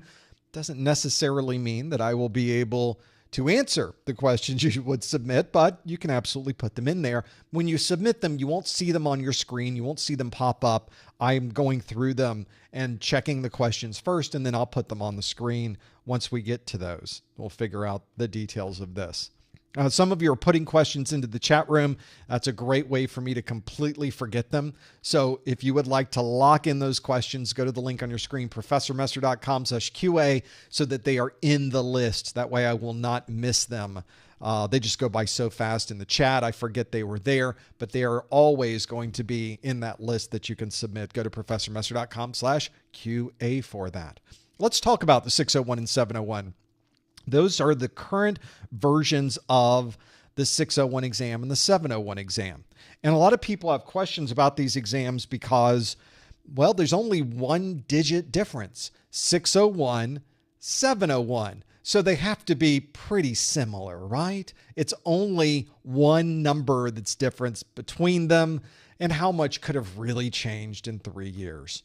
Well, as it turns out, a lot changed. And that's why at the very beginning of the study group, I told you, you should always study from materials that match the version of the exam that you're planning to take. So if you are studying for the 601 exam, you need to be sure all of the books and the videos have been made for the 601 exam. If you are studying for the 701 exam, you want to be sure that all your study materials have been specifically written for the 701 exam. But why is that the case? Well, here's why. I have gone through all of the exam objectives. So I went through the exam objectives for the SY0-601. That is the set of exam objectives. I just showed you those objectives. It's not that document. It's this document. That document there is the one that I went through and documented every single bullet from both the 601 and the 701 exams. I took both of those, and for each of those objectives, I determined, does that objective show up in the other one? Or does that objective not show up in the other one? So I have to do this twice. I have to do it for the 701 and I have to do it for the 601. Then I have to reverse it and do it the other way. So once I did that, the numbers were very, very telling between these two exams. First, let's start with the size of the exam. Visually, you can see that the 601 exam and the 701 exam are different sizes. That's because the 601 exam itself, if you were to count the number of bullets in that set of exam objectives. So here's the exam objectives. Every single bullet, I counted them.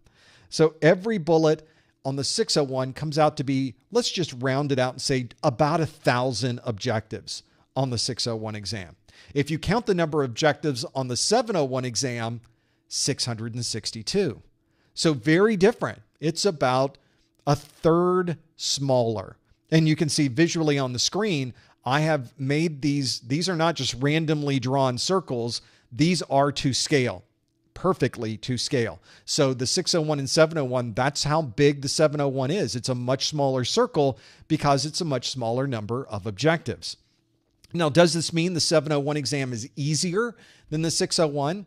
From a difficulty level perspective, I think the exams are pretty comparable. The questions or the difficulty level of the questions on the 601 is very similar to the difficulty level of the questions on the 701. But for the 601, you have to memorize more stuff.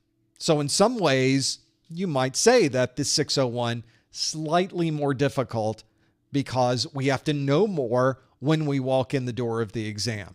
Even though both of these exams ask you the same number of questions, even though both of these exams have the same grading, you can see that it's a very different set of foundational topics that we need to know between those exams.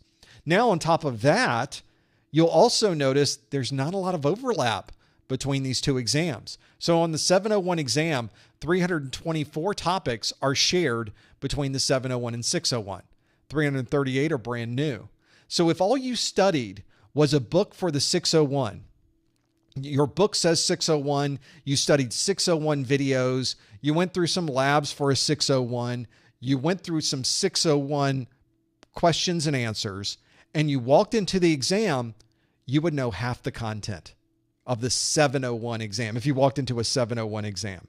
Now that's not a good play. That's not a high preparation. You're not going to have much success. Your percentage of success on that one is relatively low.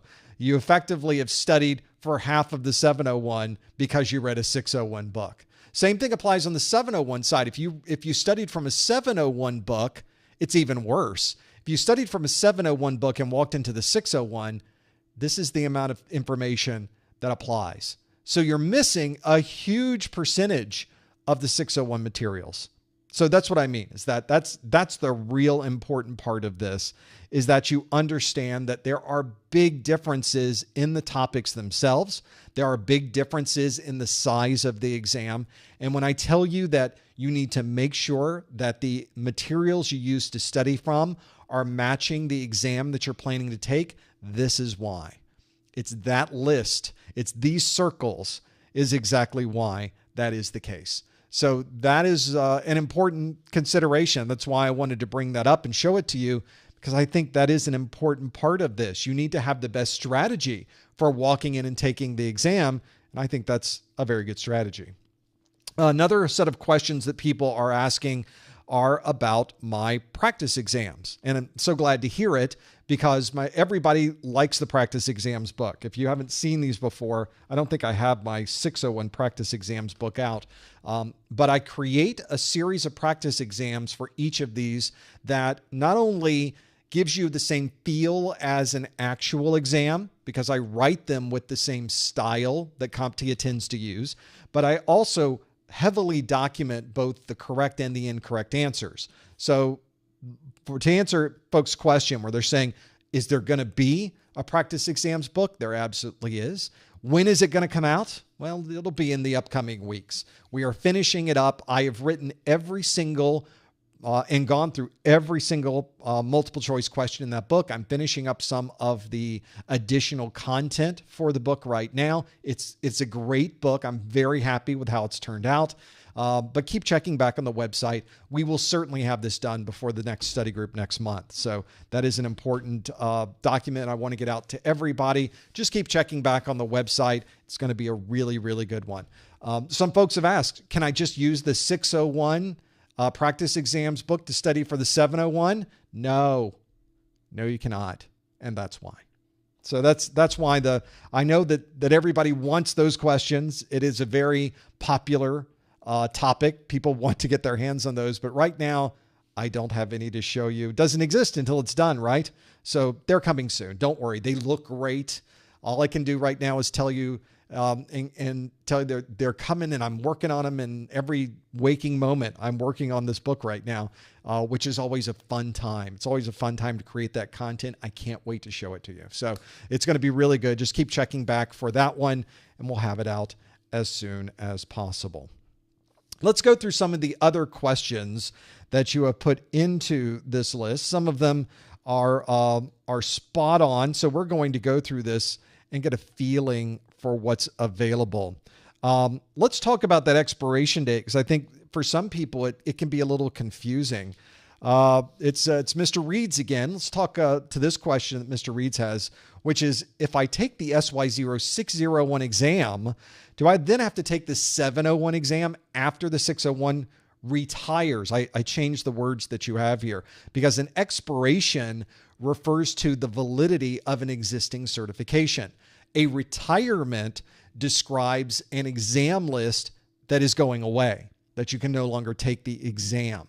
So the 601 exam and the 701 exam, they are exams. They are a group of questions. They're a group of topics.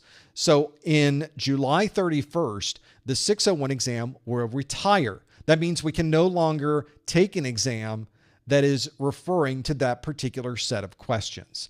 It means nothing to someone who is already certified, however.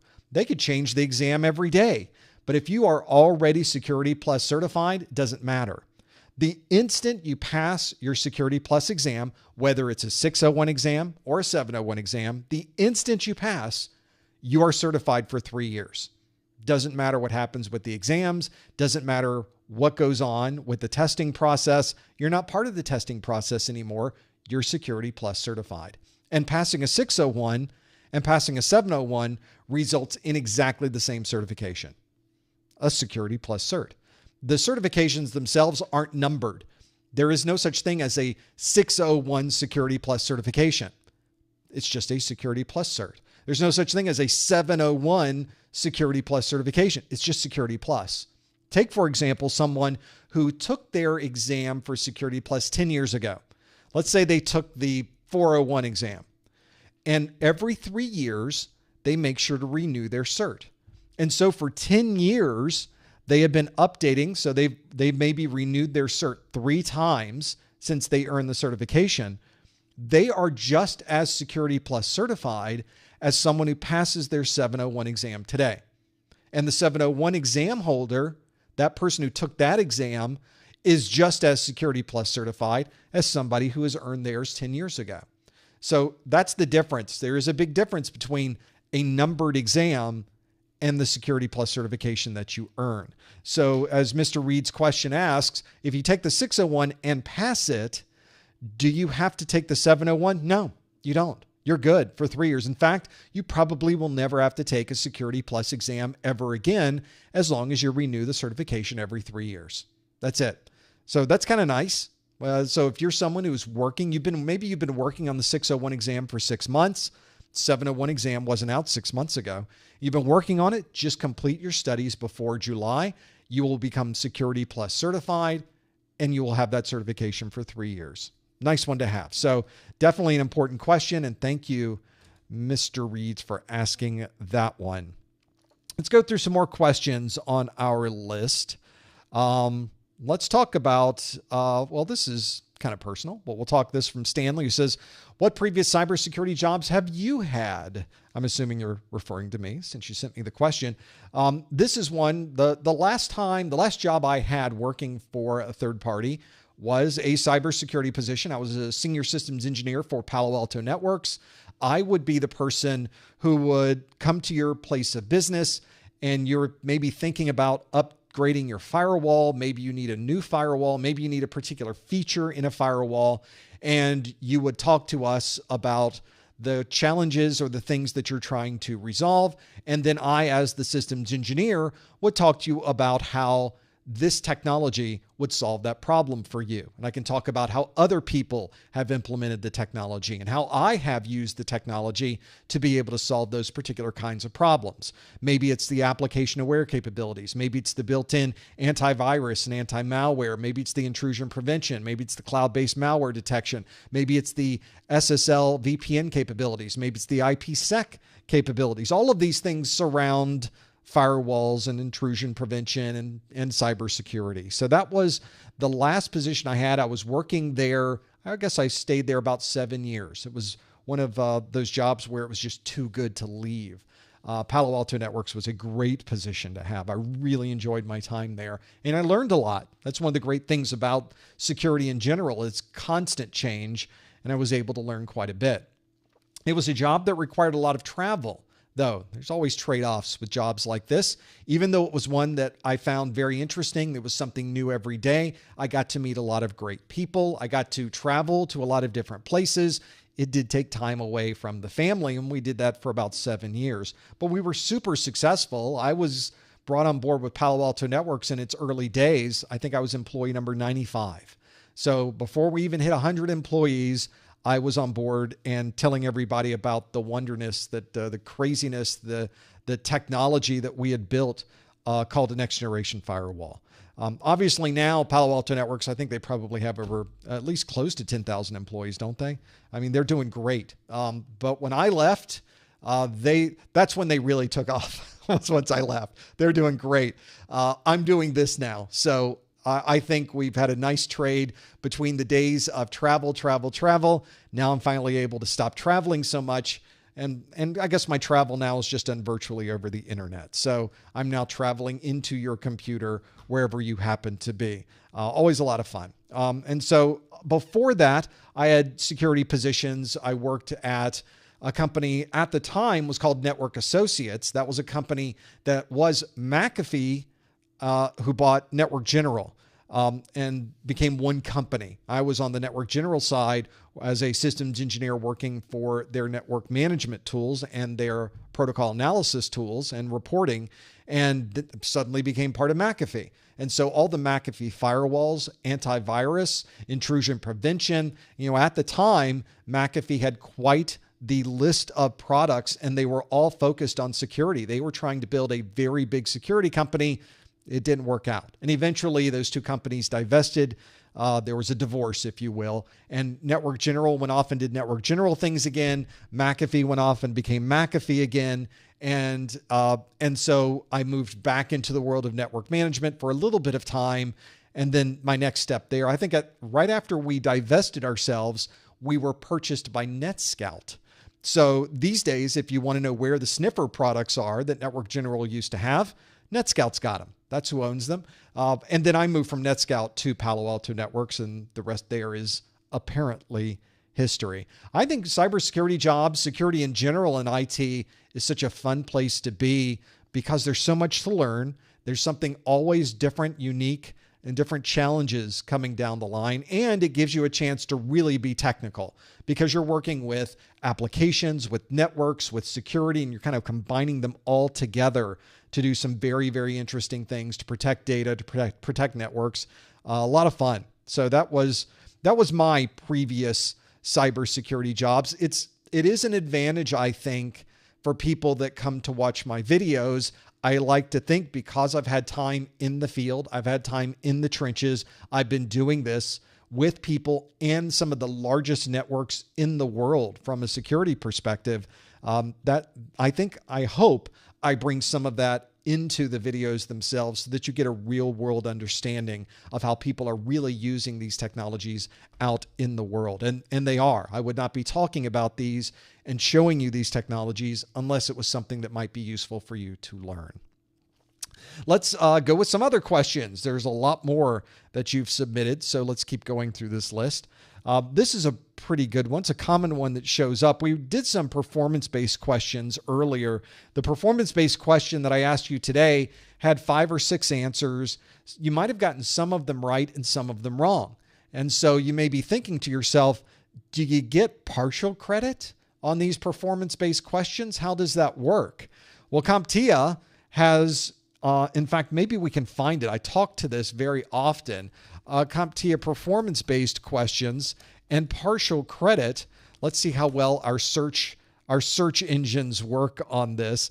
There is a performance-based question, frequently asked questions, which is redundant, but you know what they're saying here.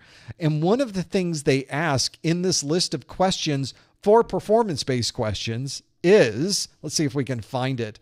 In here, there is a list that says, is partial credit given if I answer part of a performance-based question correctly? And they say there may, I think they left a B out. There may be questions for which partial credit is offered. However, exam questions and their scoring are confidential, so no further information can be provided regarding which questions may offer partial credit. So there they are telling us very specifically, maybe. You might get partial credit or you might not get partial credit.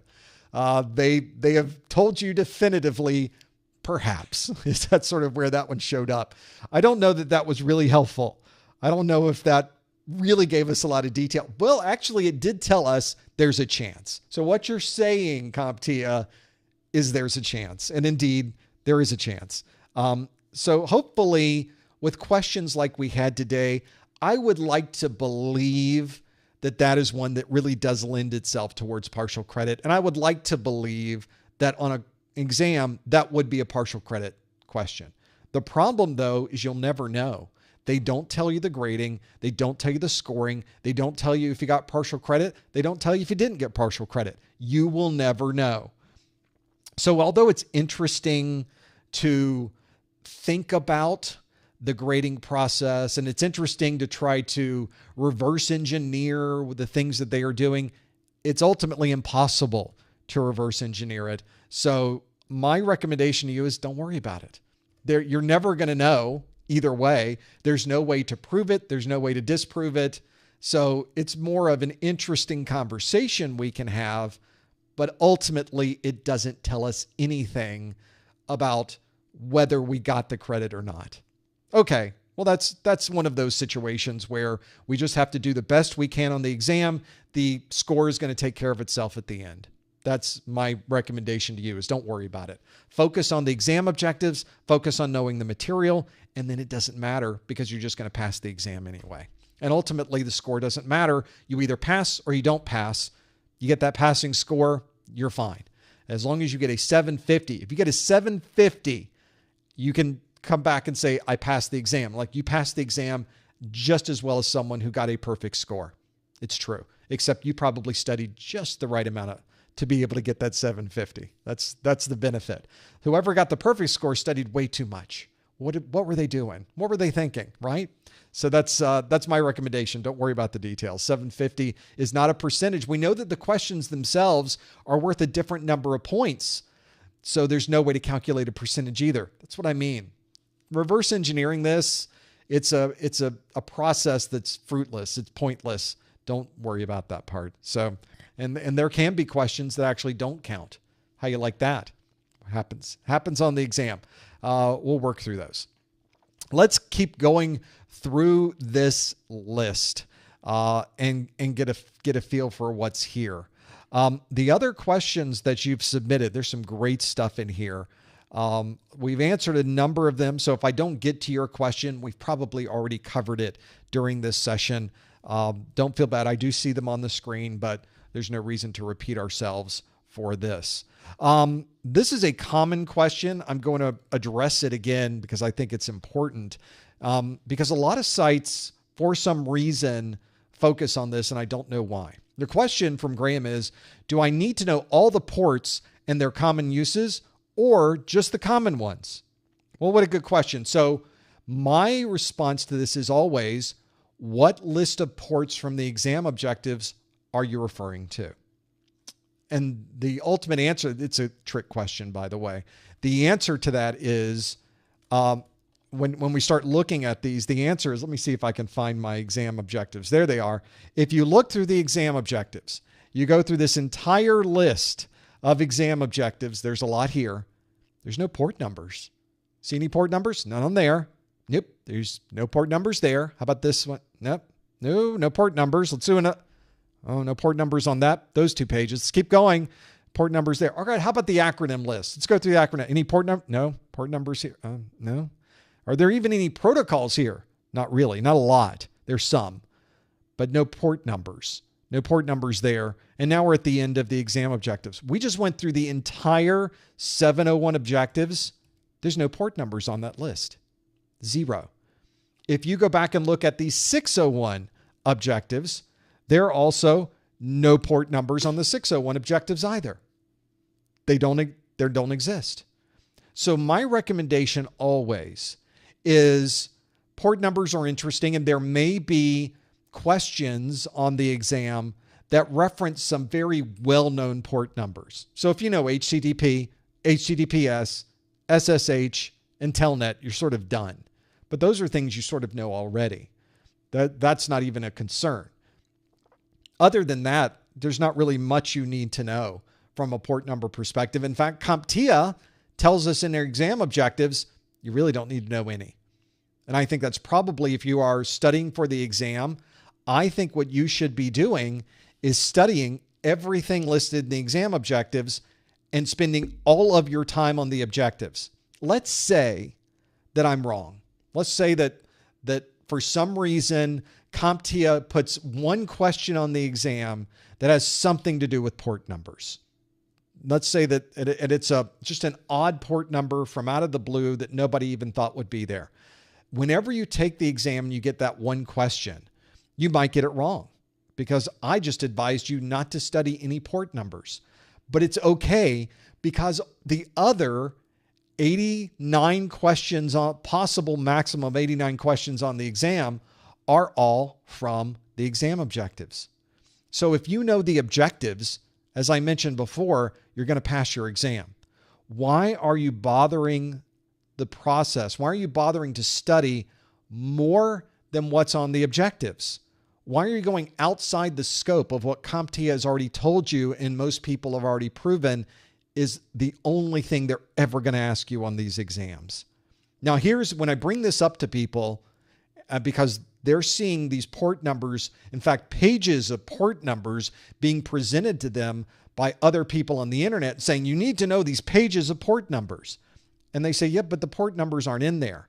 They will always come back to these exam objectives and they will go to this section at the bottom that says, please note, the list of examples provided in bulleted format are not exhaustive lists.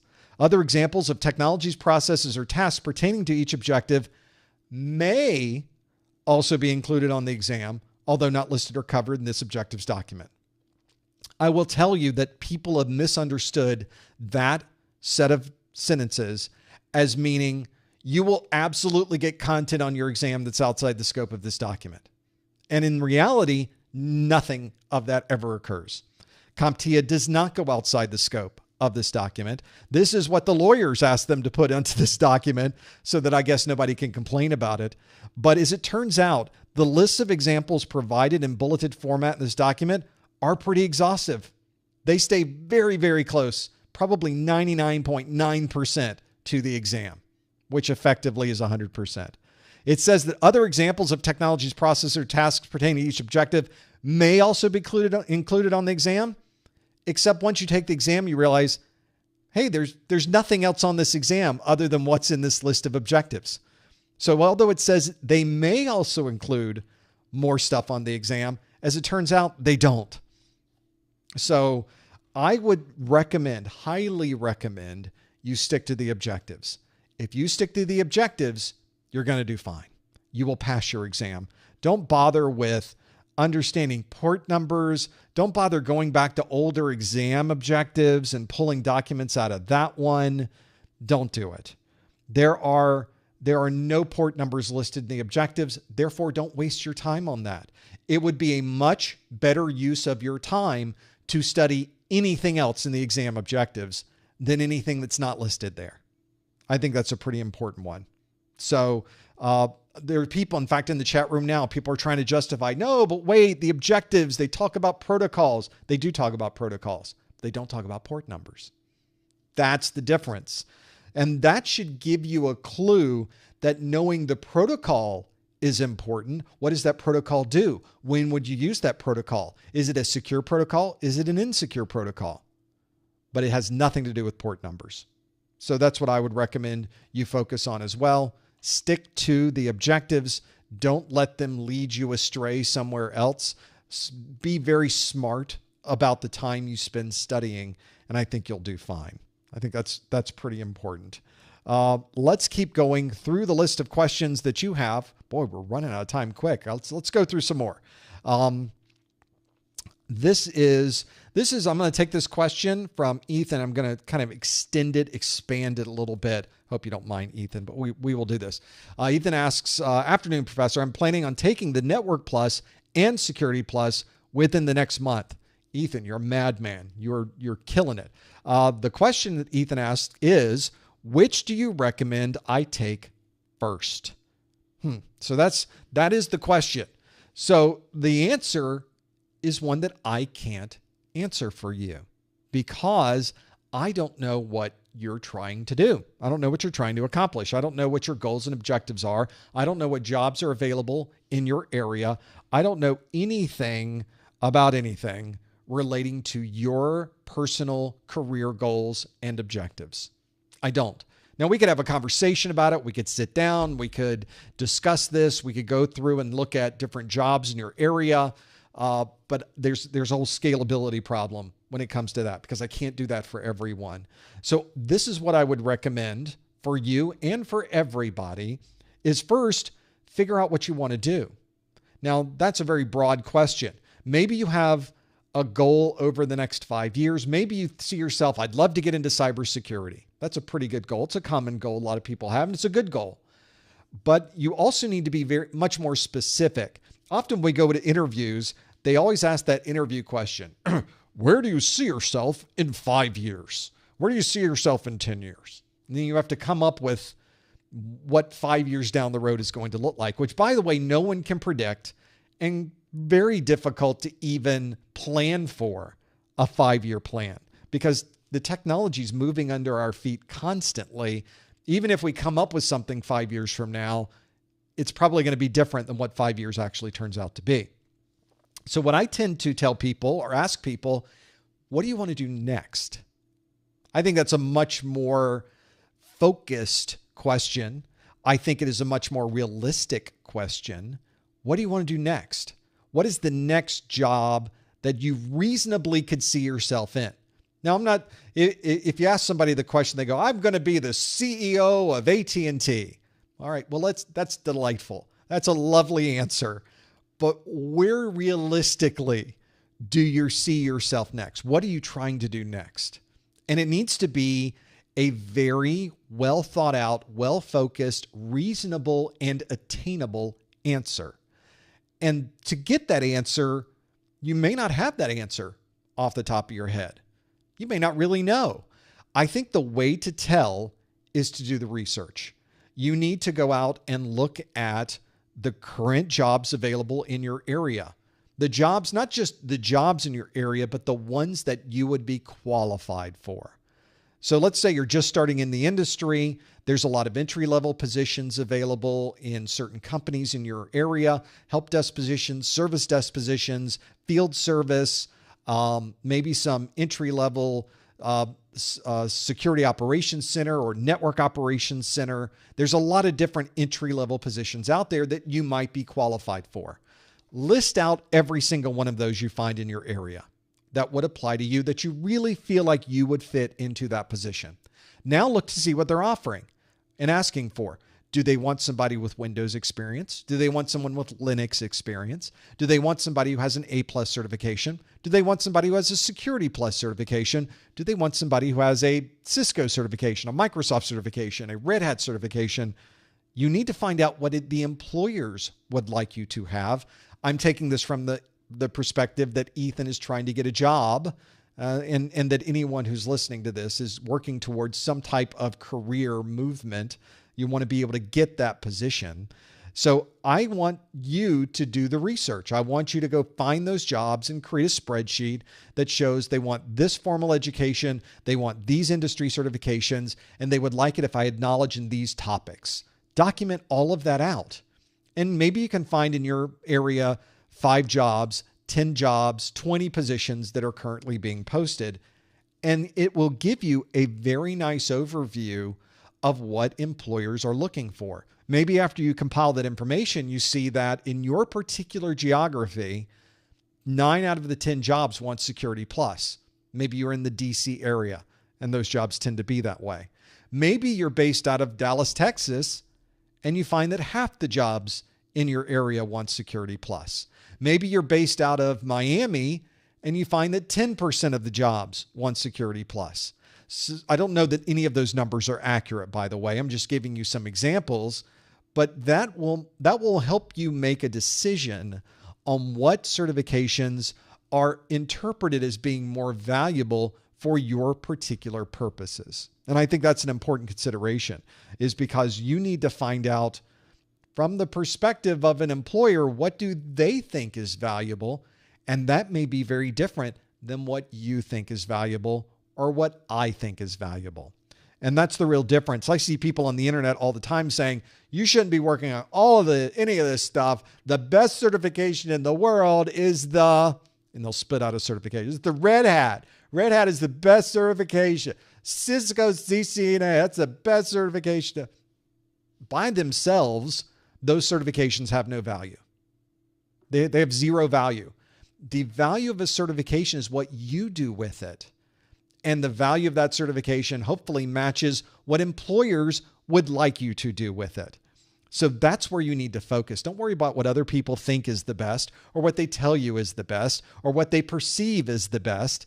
The best certification is going to be the one that helps you achieve your own personal career goals. So ultimately, it doesn't matter what I think you should take first. It doesn't matter what someone else thinks you should take first. What really matters is what the employers, or what the ultimate goal that you have, focuses you into taking first. And then you get to make the decision. Maybe you look at everything and you realize everybody in my area wants Security Plus, but I just don't like Security Plus. I want to go do networking. Okay, that is a reasonable answer. It may have some disadvantages when it comes time to look for a job, but now you're working on something that's more important to you personally. So that's the idea. That's the focus. That's where I think you should go. And that's why I almost never answer questions about what do I take next, because I really don't know what you should take next. And ultimately, if I gave you an answer to what I think you should take next, that answer is probably going to be less than qualified, because I have no idea what your goals and objectives happen to be. Let's do some more questions. I've got some more on this list. This is good because it's another one of these that I can't answer. I love those questions. Kyle asked the question I can't answer, which is, can we expect the domain percentage splits among the questions to be exact? So that is the question from Kyle. I guess we can sort of answer the question. Kyle is referring specifically, if we go to the exam objectives, there is a section right at the beginning that says, here are the domains of the objectives. The Security Plus SY0-701 has 5 domains. They have general security concepts, threats, vulnerabilities, and mitigations, security architecture, security operations, and security program management and oversight. And each one of these has a percentage that you will expect to find on the exam: 12%, 22%, 18%, 28%, and 20%. So you could see, for example, on your exam, you can reasonably expect that there will be twice as many questions on security operations as there are general security concepts. Because general security concepts is 12%, security operations is more than twice that at 28%. So you could reasonably assume that the question distribution you get on your exam, it may not be exact, but it's going to be pretty close to this. That's why else would they give us this percentage breakdown if it wasn't something that was covered on the exam? And in fact, I use the same percentage breakdown when I'm building out my practice exams list. And I get it pretty close. And I try to get it pretty close intentionally, because CompTIA has told us this is what they shoot for on the exam, is that set of percentages. Is that percentage correct? Is it perfect? Is it exact on the exam? I don't think any of us could ever tell, because you would have to have every question you took on the exam, and then you would have to cross-reference all of those questions and then finally determine if you got a similar distribution. I will also tell you, as someone who has gone through these exam objectives with more than one fine-tooth comb, that some topics occur in multiple times in the objectives in a different scope. So for example, in the objectives, let me see if I can figure out one off the top of my head. There is one section that talks about protecting data on the 701 exam objectives. And one of those topics is about full disk encryption. But there's another section on the exam that also talks about full disk encryption. That's not more of a general topic of protecting data. It's more about encryption technologies. So you have that similar topic, but depending on the question, that might come from domain 3 or it might come from domain 1. So where do you categorize that? That's the problem, of course, is there's sort of a gray area in between where it could be either one of those depending on the context. So that's why I tell you, don't worry so much about specifics of or exactness of the exam, because ultimately you have no way to confirm or deny any of this. And so that's why I tell you, don't worry about it. You'll get the list of questions. It can be a nice guideline to use for your studies. But again, if you know everything on the exam objectives, you're going to pass your exam. That's the important part. Don't worry about everything else is an interesting conversation. It's an interesting thing that we can discuss on these live streams, but ultimately it has no impact on your final score. You're the one who has to study the materials. You're the one who has the impact on the final score, not the exam. So that's what I would say. A lot of port number questions. This one is there a good method for learning all the port numbers on the 701 exam? There is. Don't learn them. That was easy. That was fast. So that's why. Work through this. Here is an example of, well, we're going to keep going. I'm not going to actually address that question. Some of the questions that you've submitted are questions specific to the 601 objectives. And in fact, one of the things you find in the 601 objectives, because they were so big, is there were multiple topics that broke down these ideas into smaller bits where it just got too convoluted on the 601. And on the 701 exam, they are much more focused. And so that's why I think if you're someone focusing on the exam, the 701 is a little tighter. It doesn't have a lot of extra material there. And so you don't have these similar topics fighting with each other. It's much more clear, much more straightforward. Let's keep going through these questions and see if we can find. A lot of these are specific to the exam and the objectives that are there. So here's another good one, a good question to talk about. And I think this one's worth bringing up. This is a question that comes up quite a bit. It's from Gotham, who asks, at the end of the official CompTIA exam objectives, there is a huge list of acronyms, some of which do not appear in the domains, in the 5 main objectives. For example, ASLR, not a camera. It's an address space layout randomization. I don't even know what that is. I do know what that is, but I can explain to you why it's not important that you know what that is. How likely are these to appear on the test? I ask because it doesn't seem that some of these rare ones appear in many practice tests. Yeah, they don't appear in any practice tests. Let's flip over to these. So let's go. Here's the exam objectives. So if we scroll to the back of the objectives, we'll go past domain 1, domain 2, domain 3, domain 4, and domain 5. And we get back to the CompTIA Security Plus SY0-701 acronym list. And they list out tons of acronyms. They are all here. So in these acronyms, there's the ASLR, which stands for Address Space Layout Randomization. In fact, that's not the only one in this list that has nothing to do with the previous many pages of exam objectives. And I think one of the things that you find in the objective list, and these are in the acronym list, you find a lot of acronyms that are holdovers from previous versions. And I think this goes into, there's a philosophy for certification exams that I don't necessarily subscribe to. And the philosophy is one that if you want to understand topics in security, it's useful if you go well beyond the scope of the exam and you learn much more than what the exam objectives tell you. Now, from a technologist perspective, that's absolutely true. It is useful if you continue to learn and you continue to understand these broader topics and you continue to gather information about security, and many of those topics are included in this acronym list. But the exam doesn't ask you about anything in the acronym list. They ask you about topics that are in the exam objectives. And I think the acronym list is an interesting glossary of acronyms, but ultimately they're not going to help you with the exam objectives. I think as you go through the objectives, the important acronyms automatically appear. They just suddenly show up. So for example, let's go to the beginning of the acronyms and let's just take in section 1.2, summarize fundamental security concepts. For example, confidentiality, integrity, and availability, also known as CIA. That is the CIA triangle, the pieces of this that we would deal with from a confidentiality, integrity, and availability perspective.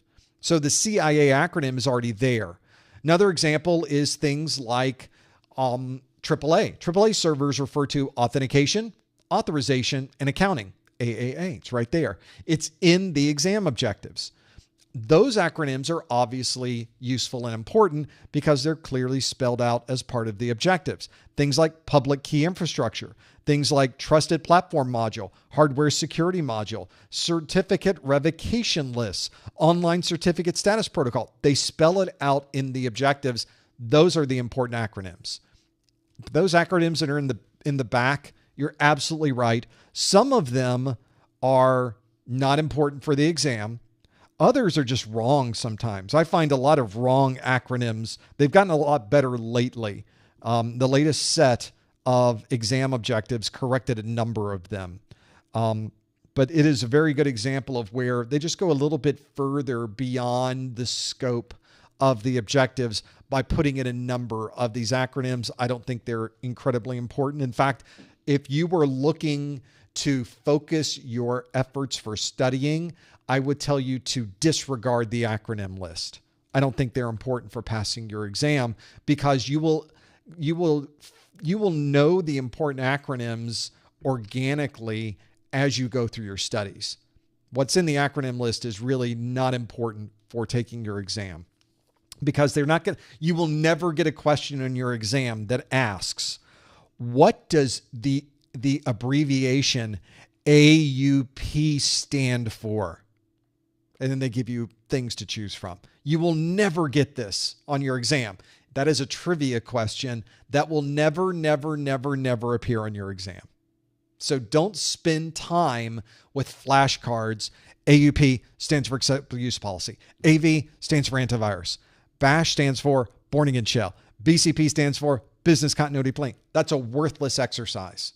Not only is it worthless, just generically worthless, knowing the abbreviations of these things doesn't help really in most cases, but you'll never get a question asking you that. Now, what you will get on the exam are questions that might say an employee or a security manager is evaluating the tasks made by an employee to see if they comply with the AUP. What type of tasks or what type of things that this user has done should the security administrator be looking for? So they drop that abbreviation into the question, but they're not asking you what an AUP is. They're asking you about how an AUP is used. How is it implemented on a network? Now, if you happen to know that the abbreviation is acceptable use policy, that might help you answer the question. But a number of these are not going to help you. For example, if you get a question that asks about ALE, annualized loss expectancy, that may not help you with the question that's being posed to you. So I would not necessarily spend my time memorizing letters versus the words the letters mean. I would take it a little broader and get a better understanding of how is that used? How is that useful in the scope of cybersecurity? And I think that's a better use of the acronym list than simply memorizing letters and what the letters mean. I mean, ultimately, we always talk in acronyms. We talk in abbreviations during the normal workday. We often forget ourselves what APT means, what BYOD means, what CERT stands for. We have to think about, oh yeah, that's the computer emergency response team. But we need to look and see what CERT says. Let's see what the CERT team is doing. That's a very good example of how these letters and acronyms may not be as important as you think they are, but there is a context for them. It's just the acronym list is a very, very bad example of that list. Stick to the objectives and I think you'll be fine. So that's why and you're absolutely right. Gotham is correct. Like, why are they asking me about these odd names that never show up anywhere else? That's why. They just stuck them in there. I don't know why they stuck them in there, but they did. That's just one of those mysteries of life that we'll have to figure out. And it's been that way forever since I've been doing these training courses, which at this point is kind of a long time. They just continue to pepper the acronym list full of little things that I guess they would like you to know, but never show up on the exam. So the point of that is really up to you. Where do you spend your time studying? Stick to the objectives. Pretty important. Let's keep going through the list of questions. We're already at the top of the hour. We're in overtime now. So we'll do a couple more just to get these through. So I get these questions a lot too, and I think we should discuss this because a lot of you have spent time studying the 601 exam, and I think a number of you have made the transition. You thought, I don't have time. I don't think I'm going to make the deadline of July 31st for the 601. I don't like having a deadline. Maybe you feel the 701 is a better exam to take. I guess there's a lot of reasons to change in midstream. I don't necessarily agree with that, but there may be cases where it's absolutely the right answer. That's the right thing you should do. So Cameron asks, is it important to know RAID levels in the 701? Because they were definitely in the 601. Is it important to know them for the 701? Same thing applies. Is it important to know command lines for the 701? They were definitely in the 601. Do I need to know them for the 701? Do I need to know the different types of strategies for and platforms for understanding risk in the 701? They were definitely in the 601. Well, as I showed you earlier, the 701 and the 601, they might as well be two completely different exams. There is so little overlap. There was so much dropped in the 601 when they made the 701. Everything yellow was dropped. It no longer exists in the 701. That's a huge part of the circle that no longer exists.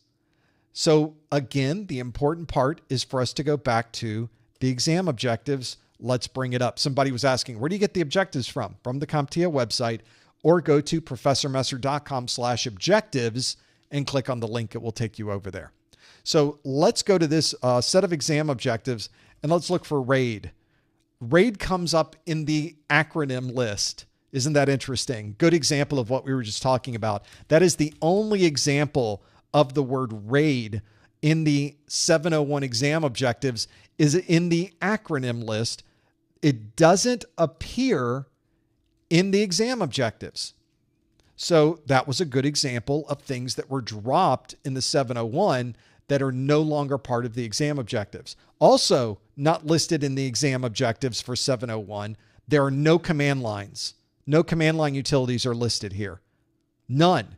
How many are in the 601? Like 20? There's tons of command line utilities and other security utilities in 601. How many are in the 701? Donut, zero, nada, nothing. So that's a really good example of how the dramatic change that was made between the 601 and the 701 exam. Is it easier? I don't know. Maybe it is because so much was dropped.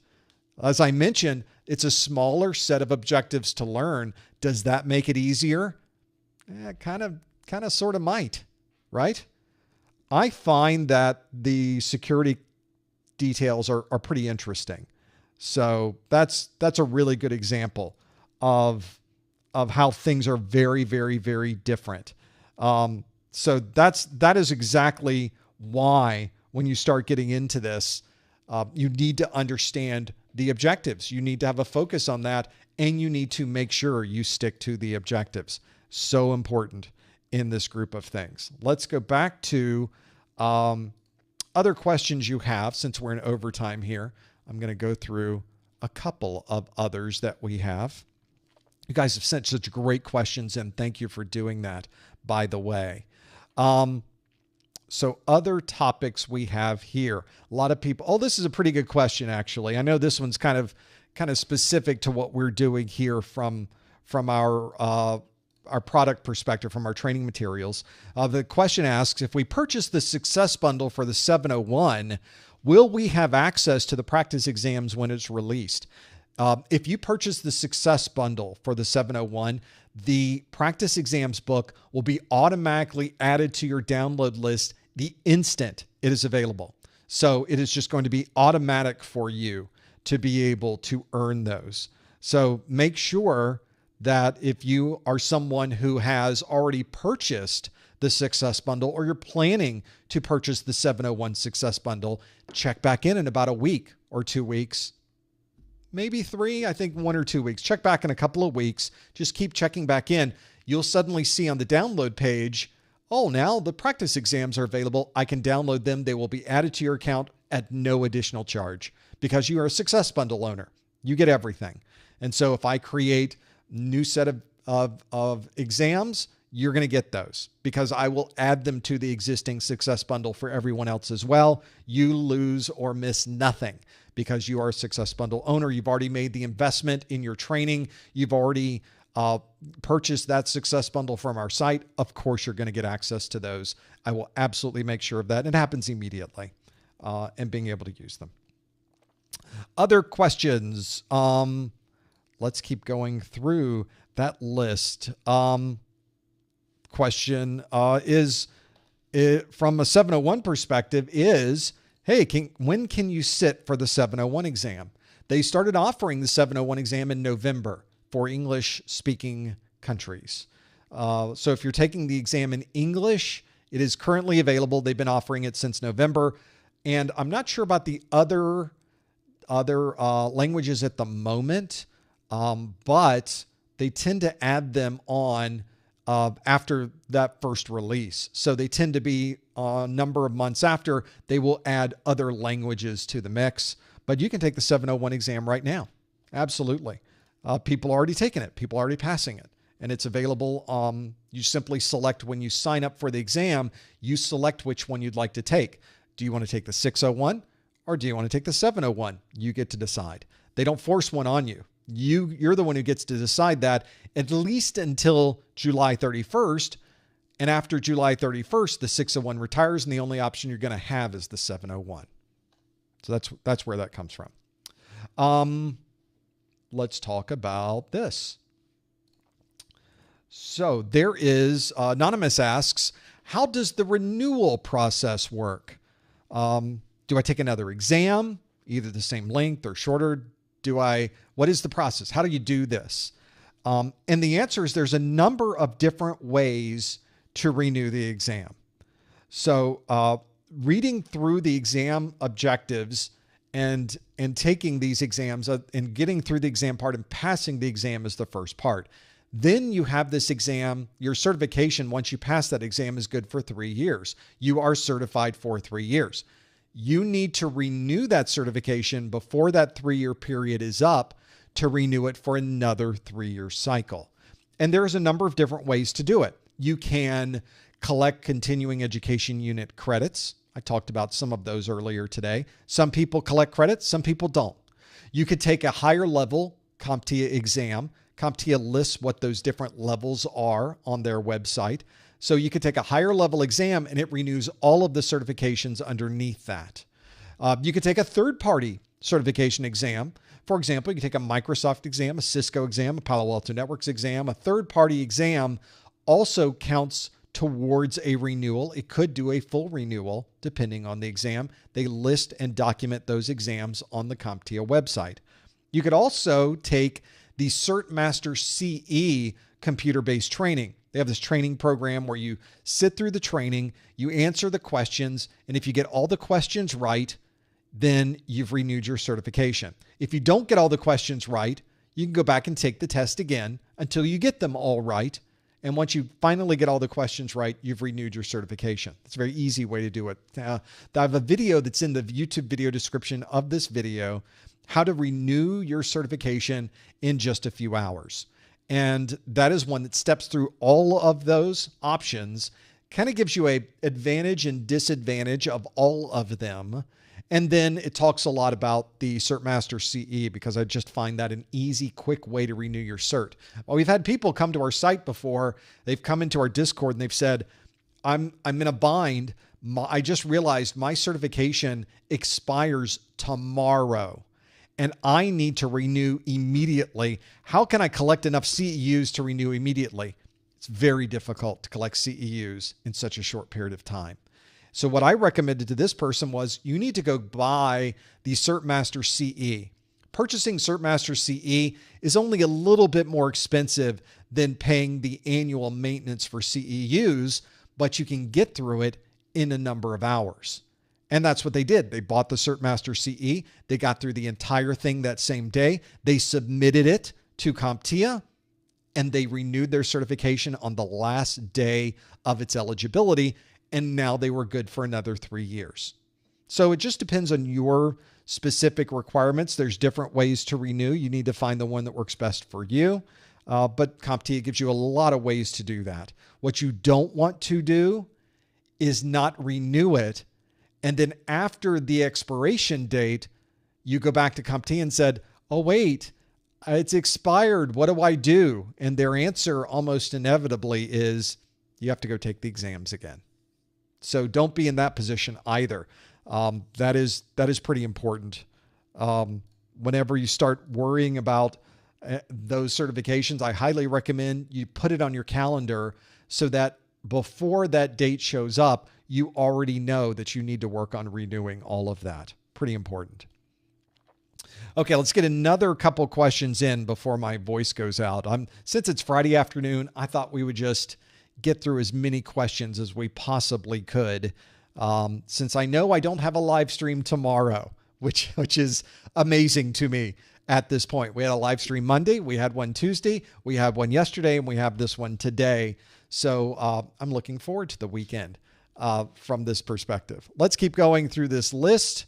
People are talking a lot about the acronyms. I think we covered that in excruciating detail. So I'm not going to repeat that particular question, but hopefully we were able to get that answer for you. If not, you can always watch it on the replay. We'll cover in the details of that. Other questions. This is a pretty good one. This one is a common one, and I think it's a worthwhile question to consider. This is from LT, who asks, how can one land an entry-level cybersecurity job with zero experience and just the Security Plus cert? I'm brand new. I'm thinking of the route consultant or pen tester, which are both good. Those are good routes. Both of those are good.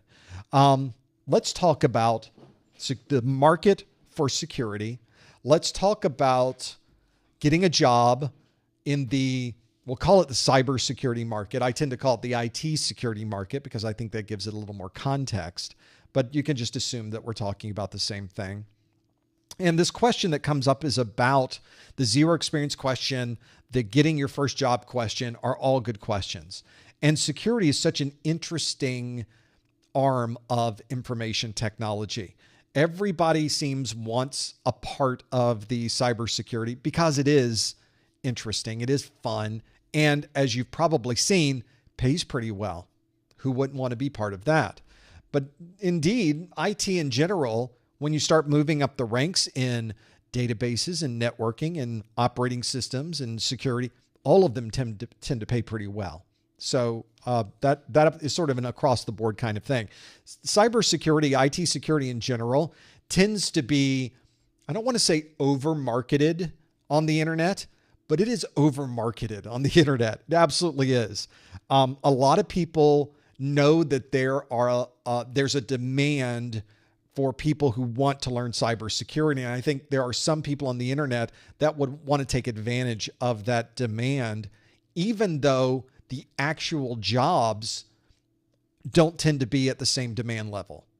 The supply level is definitely not there based on the demand. And that's because IT security positions are positions that are generally not entry level. You tend to need to know a lot about operating systems. You need to know about Windows. You need to know about Linux. It helps a lot if you know about mobile operating systems. You need to learn about networking, TCP and UDP, IP addressing, switching, routing, other technologies underneath the surface, especially with the protocols and how they operate. And then you need to layer on top of all of that knowledge of security, understanding firewalls, intrusion prevention, VPN, both client-based VPN, site-to-site VPN, authentication mechanisms. You need to understand all of those topics that are in Security Plus. Well, that takes years to be able to accumulate that kind of knowledge and accumulate it to any significant degree so that you could then be at least at the point where you can apply to a security role. So you really have to build up to that security job to be able to get one of those positions. Now, that doesn't mean there aren't entry-level positions in security. There absolutely is. But the number of entry-level positions in security is relatively small given the total number of entry-level positions that are available in IT in general. There are a lot more help desk positions and a lot more service desk positions and a lot more entry-level technician positions than there are IT security positions. But that doesn't mean you shouldn't necessarily go after those. I've mentioned in other study groups, for example, that if you live in a very large geography, there are probably large companies there that might have their security operations center in one of their buildings. That's a SOC, Security Operations Center. And in a SOC, they are taking first level calls dealing specifically with security topics. Well, for that, they need people to triage. They need effectively help desk level people for the SOC. Okay, well, that's a good entry level position. That makes sense. We might want to try to get one of those positions, but those aren't everywhere. And they are certainly less available than a lot of the other entry level positions in IT.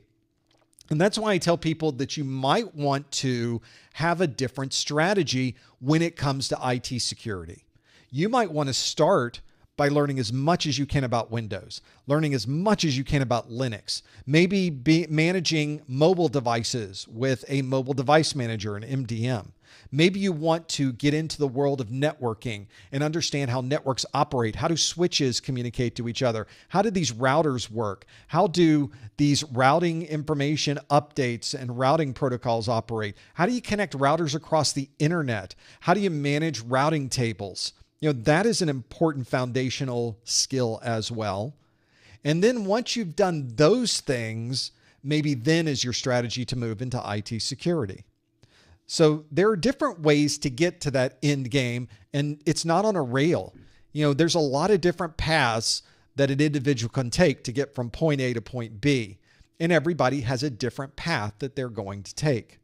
And it usually involves the opportunities that are in your particular area. It involves your personal knowledge. It might involve things that you are studying or things that you're interested in. All of this is bundled together to figure out your individual path. So I would, to answer LT's question, how can one land an entry-level cybersecurity job with zero experience and just the Security Plus cert? You apply. That's how you do it. Now, there's strategies around that. You create an amazing cover letter. Maybe you know people that already work in this organization who can vouch for you. Maybe you can do all of those types of things and end up getting that entry-level security job with zero experience and just Security Plus, but it is not the highest quality of qualifications to bring to the table. I use quality in two places there. It's not your best percentage hit.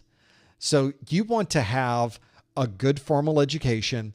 You want industry certifications. You want some practical experience. And it really helps if you know someone who works there. Those four elements I cover, ironically, in a video that's in the YouTube video description of this video, how to get a job in IT with no experience. And it's a 30-minute video. It's a big video. But like most of my videos, it is chock full of information. There's no slack time in that video. But those are the four things I focus on in that video. Get a formal education. What does that look like? Get industry certifications. We probably know what that is. Get some practical experience. You might want to watch the video for that one. I got some good suggestions in there. And lastly, I think many people weren't expecting this one. You know someone who works in that company. As a hiring manager and a former hiring manager, one of the things that concerns me is I don't want to hire someone who's only going to last a limited amount of time in that role and then they move on to something else. They leave after a month. That is the worst possible scenario. You spend all of this time going through getting the resume. Then you talk to people who happen at that point in time to be interested and available in this position. You finally hire someone. They stick around long enough that now they leave, and all of those resumes you have, those people have already found jobs. Maybe not today, maybe not in these current economic times, but that's how it used to work. You come back a month later, and now you call through the second choices. Hey, that guy didn't work out. Are you still available? Nope. Are you still available? Nope. How about now? Are you still available? No.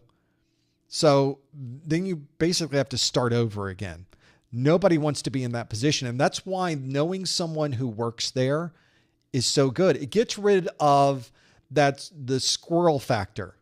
If somebody's acting squirrely, if you think somebody's going to leave after a month, you're not going to hire them. You want somebody you know is going to be there for the long term. So that's why if you're someone who's really focusing on entry level and trying to find that job and trying to be different than anybody else who is putting in their resume, you need to find somebody who works there. Well, how do you do that if you don't currently know somebody who works there? Well, one of the best ways is to meet them. Go to a Microsoft user group meeting. Go to a Palo Alto Networks user group meeting. Go to a Cisco user group meeting and start meeting these people. That's what you need to do, because that's how you're going to meet the people in your particular neighborhood. In your neighborhood. In your neighbor. They're the ones they're in that building that you drive by every day working on those networks. They're the security people that are managing those systems for that international conglomerate that is headquartered down the street. They are the ones who are the ones you want to meet. In fact, most of the time, it's just as useful to them that they get your resume as it is for you to give them your resume, because almost all of these big companies have an employee referral program. Oh, they don't tell you that, do they?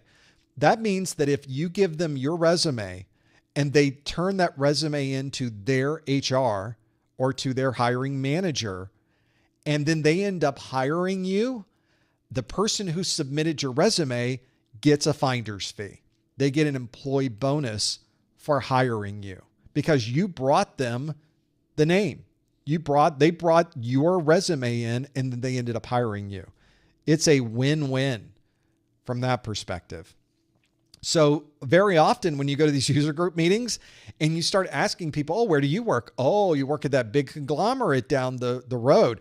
That's great. I'm interested in getting an entry-level job with your organization. They might ask you, oh, well, do you have a resume? Like, it's almost automatic. I work with some people that they spend all of their time gathering resumes. It's almost like a second job because they were able to get so many bonus dollars from submitting all of these potential employees to the organization. So absolutely take advantage of that. That is one thing that I think meeting the people that are there not only helps you understand the job roles in your area, but ultimately it can get you that job because now the person hiring you, oh, Bob, you met him at the user group meeting. Oh, okay. So now my squirrel factor for you drops dramatically. Oh, you already know us. You've worked with us for a while. You've met with these guys. You've known them for months. That is an important consideration when you're hiring somebody. So I think that's an important consideration. You could you land an entry-level job with zero experience and just the cert? You could. It's not the highest percentage of success, but it is possible. And certainly, if you get that entry-level position, regardless of whatever it is, it could be in operating systems. It could just be at the help desk. It could be doing something with the cloud. It could be something on the network. But whatever it is allows you to build a foundation that you could eventually use to become a security systems engineer, a consultant, a professional services engineer, a pen tester, or any of these other jobs in the world of IT security. Absolutely there is. But you need to think about what's going to be your highest percentage of success. And there's no easy button. There's no simple thing. Oh, I'll just get a Security Plus cert. Now I can get a security job. It doesn't work quite that easy. It might if you know some people, but now you know people. Now you can see how the strategizing works. All right, I need a good resume. I need a good cover letter. I need to know people that work there. I need to maybe work on an actual firewall. I talk about that in my videos. So you may want to go look at the video just so you get a perspective of how the value might come from working with that. So have a look at it. Maybe that can help you as well. Let's do some more questions for those of you that are working through it. Some folks are asking about how to claim CEUs. We're not going to back up. Part of the benefit of watching this and getting the CEU is you watched it to get the CEU, so you have to watch it to get the CEU. So what I would recommend is to watch the first hour of this study group that we did, not the after show, the actual study group, and that would be your best way to determine how you would earn that CEU. So that's just part of the process, I guess. We work through that. Now, this is a good question for many of us that are working on this exam. This is something that CompTIA does on their exams. You might want to consider doing this. If you're in a non-English country, is there extra time automatically for the exam? And it's not really country specific. It's more specific on your knowledge of the language. So let's look for CompTIA exam accommodations for language. And let's see what options we can get. Language. I have to spell. Language is difficult to spell. There is English as a second language accommodation from CompTIA.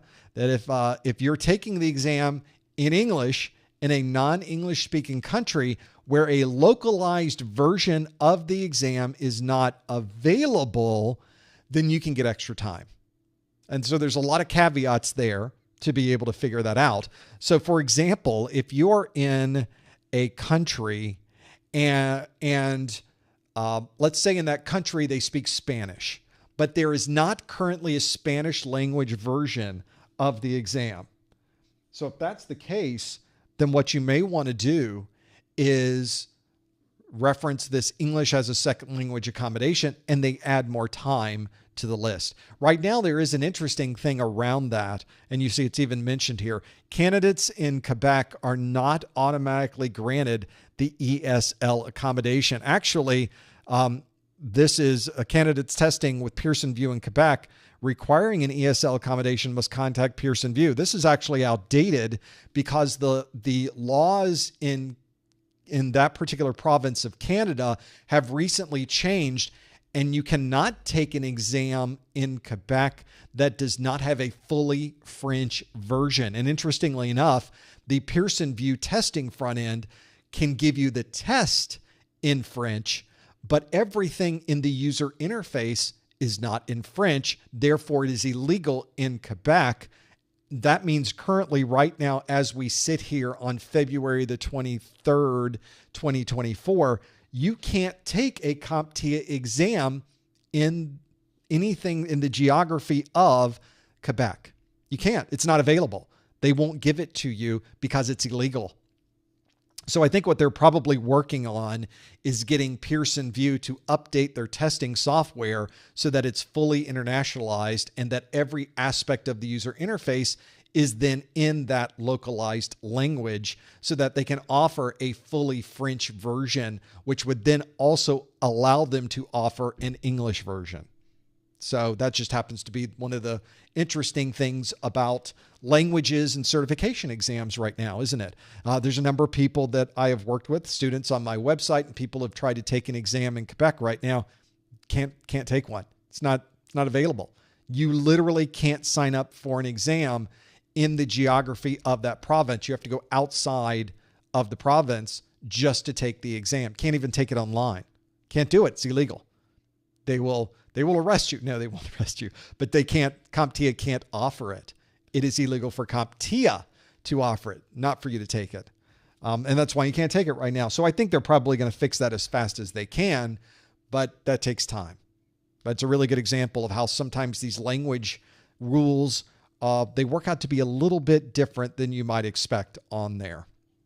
Well, with that, we have gone through a Friday live stream. We've gone through a Monday live stream and a Tuesday live stream and a Thursday live stream. And finally, we made it through the Friday live stream. Can you believe it? It's the end of the week.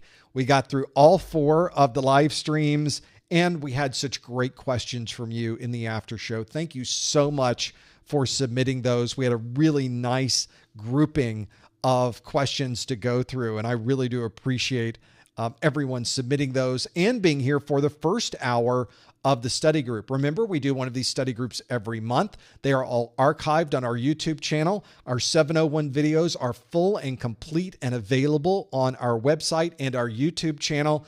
And keep checking back in the next week or so. You might also see the brand new practice exams suddenly become available on the website. I'm looking forward to that as well. It has been quite a change. You can imagine with all of those changes to the exam itself, there were a lot of changes to the documentation that went along with it as well. So maybe that will happen a little sooner finally than we were hoping. So that's great. That will be available. Keep checking back for that. Thanks for joining us on this. We enjoy doing these live streams so much. We have so much to go through over the next month or two. We'd love it if you came back in March. We're going to do another Security Plus study group. You can sign up on the website to be informed via email and other notification options. That might be something you might want to consider as well. If you enjoyed this, we would love it if you give this video a thumbs up. If you subscribe to our channel, it would be even better. We would love you for that. Thanks for joining us this time, and we will see you next time on the Security Plus study group. Have a great weekend, everybody.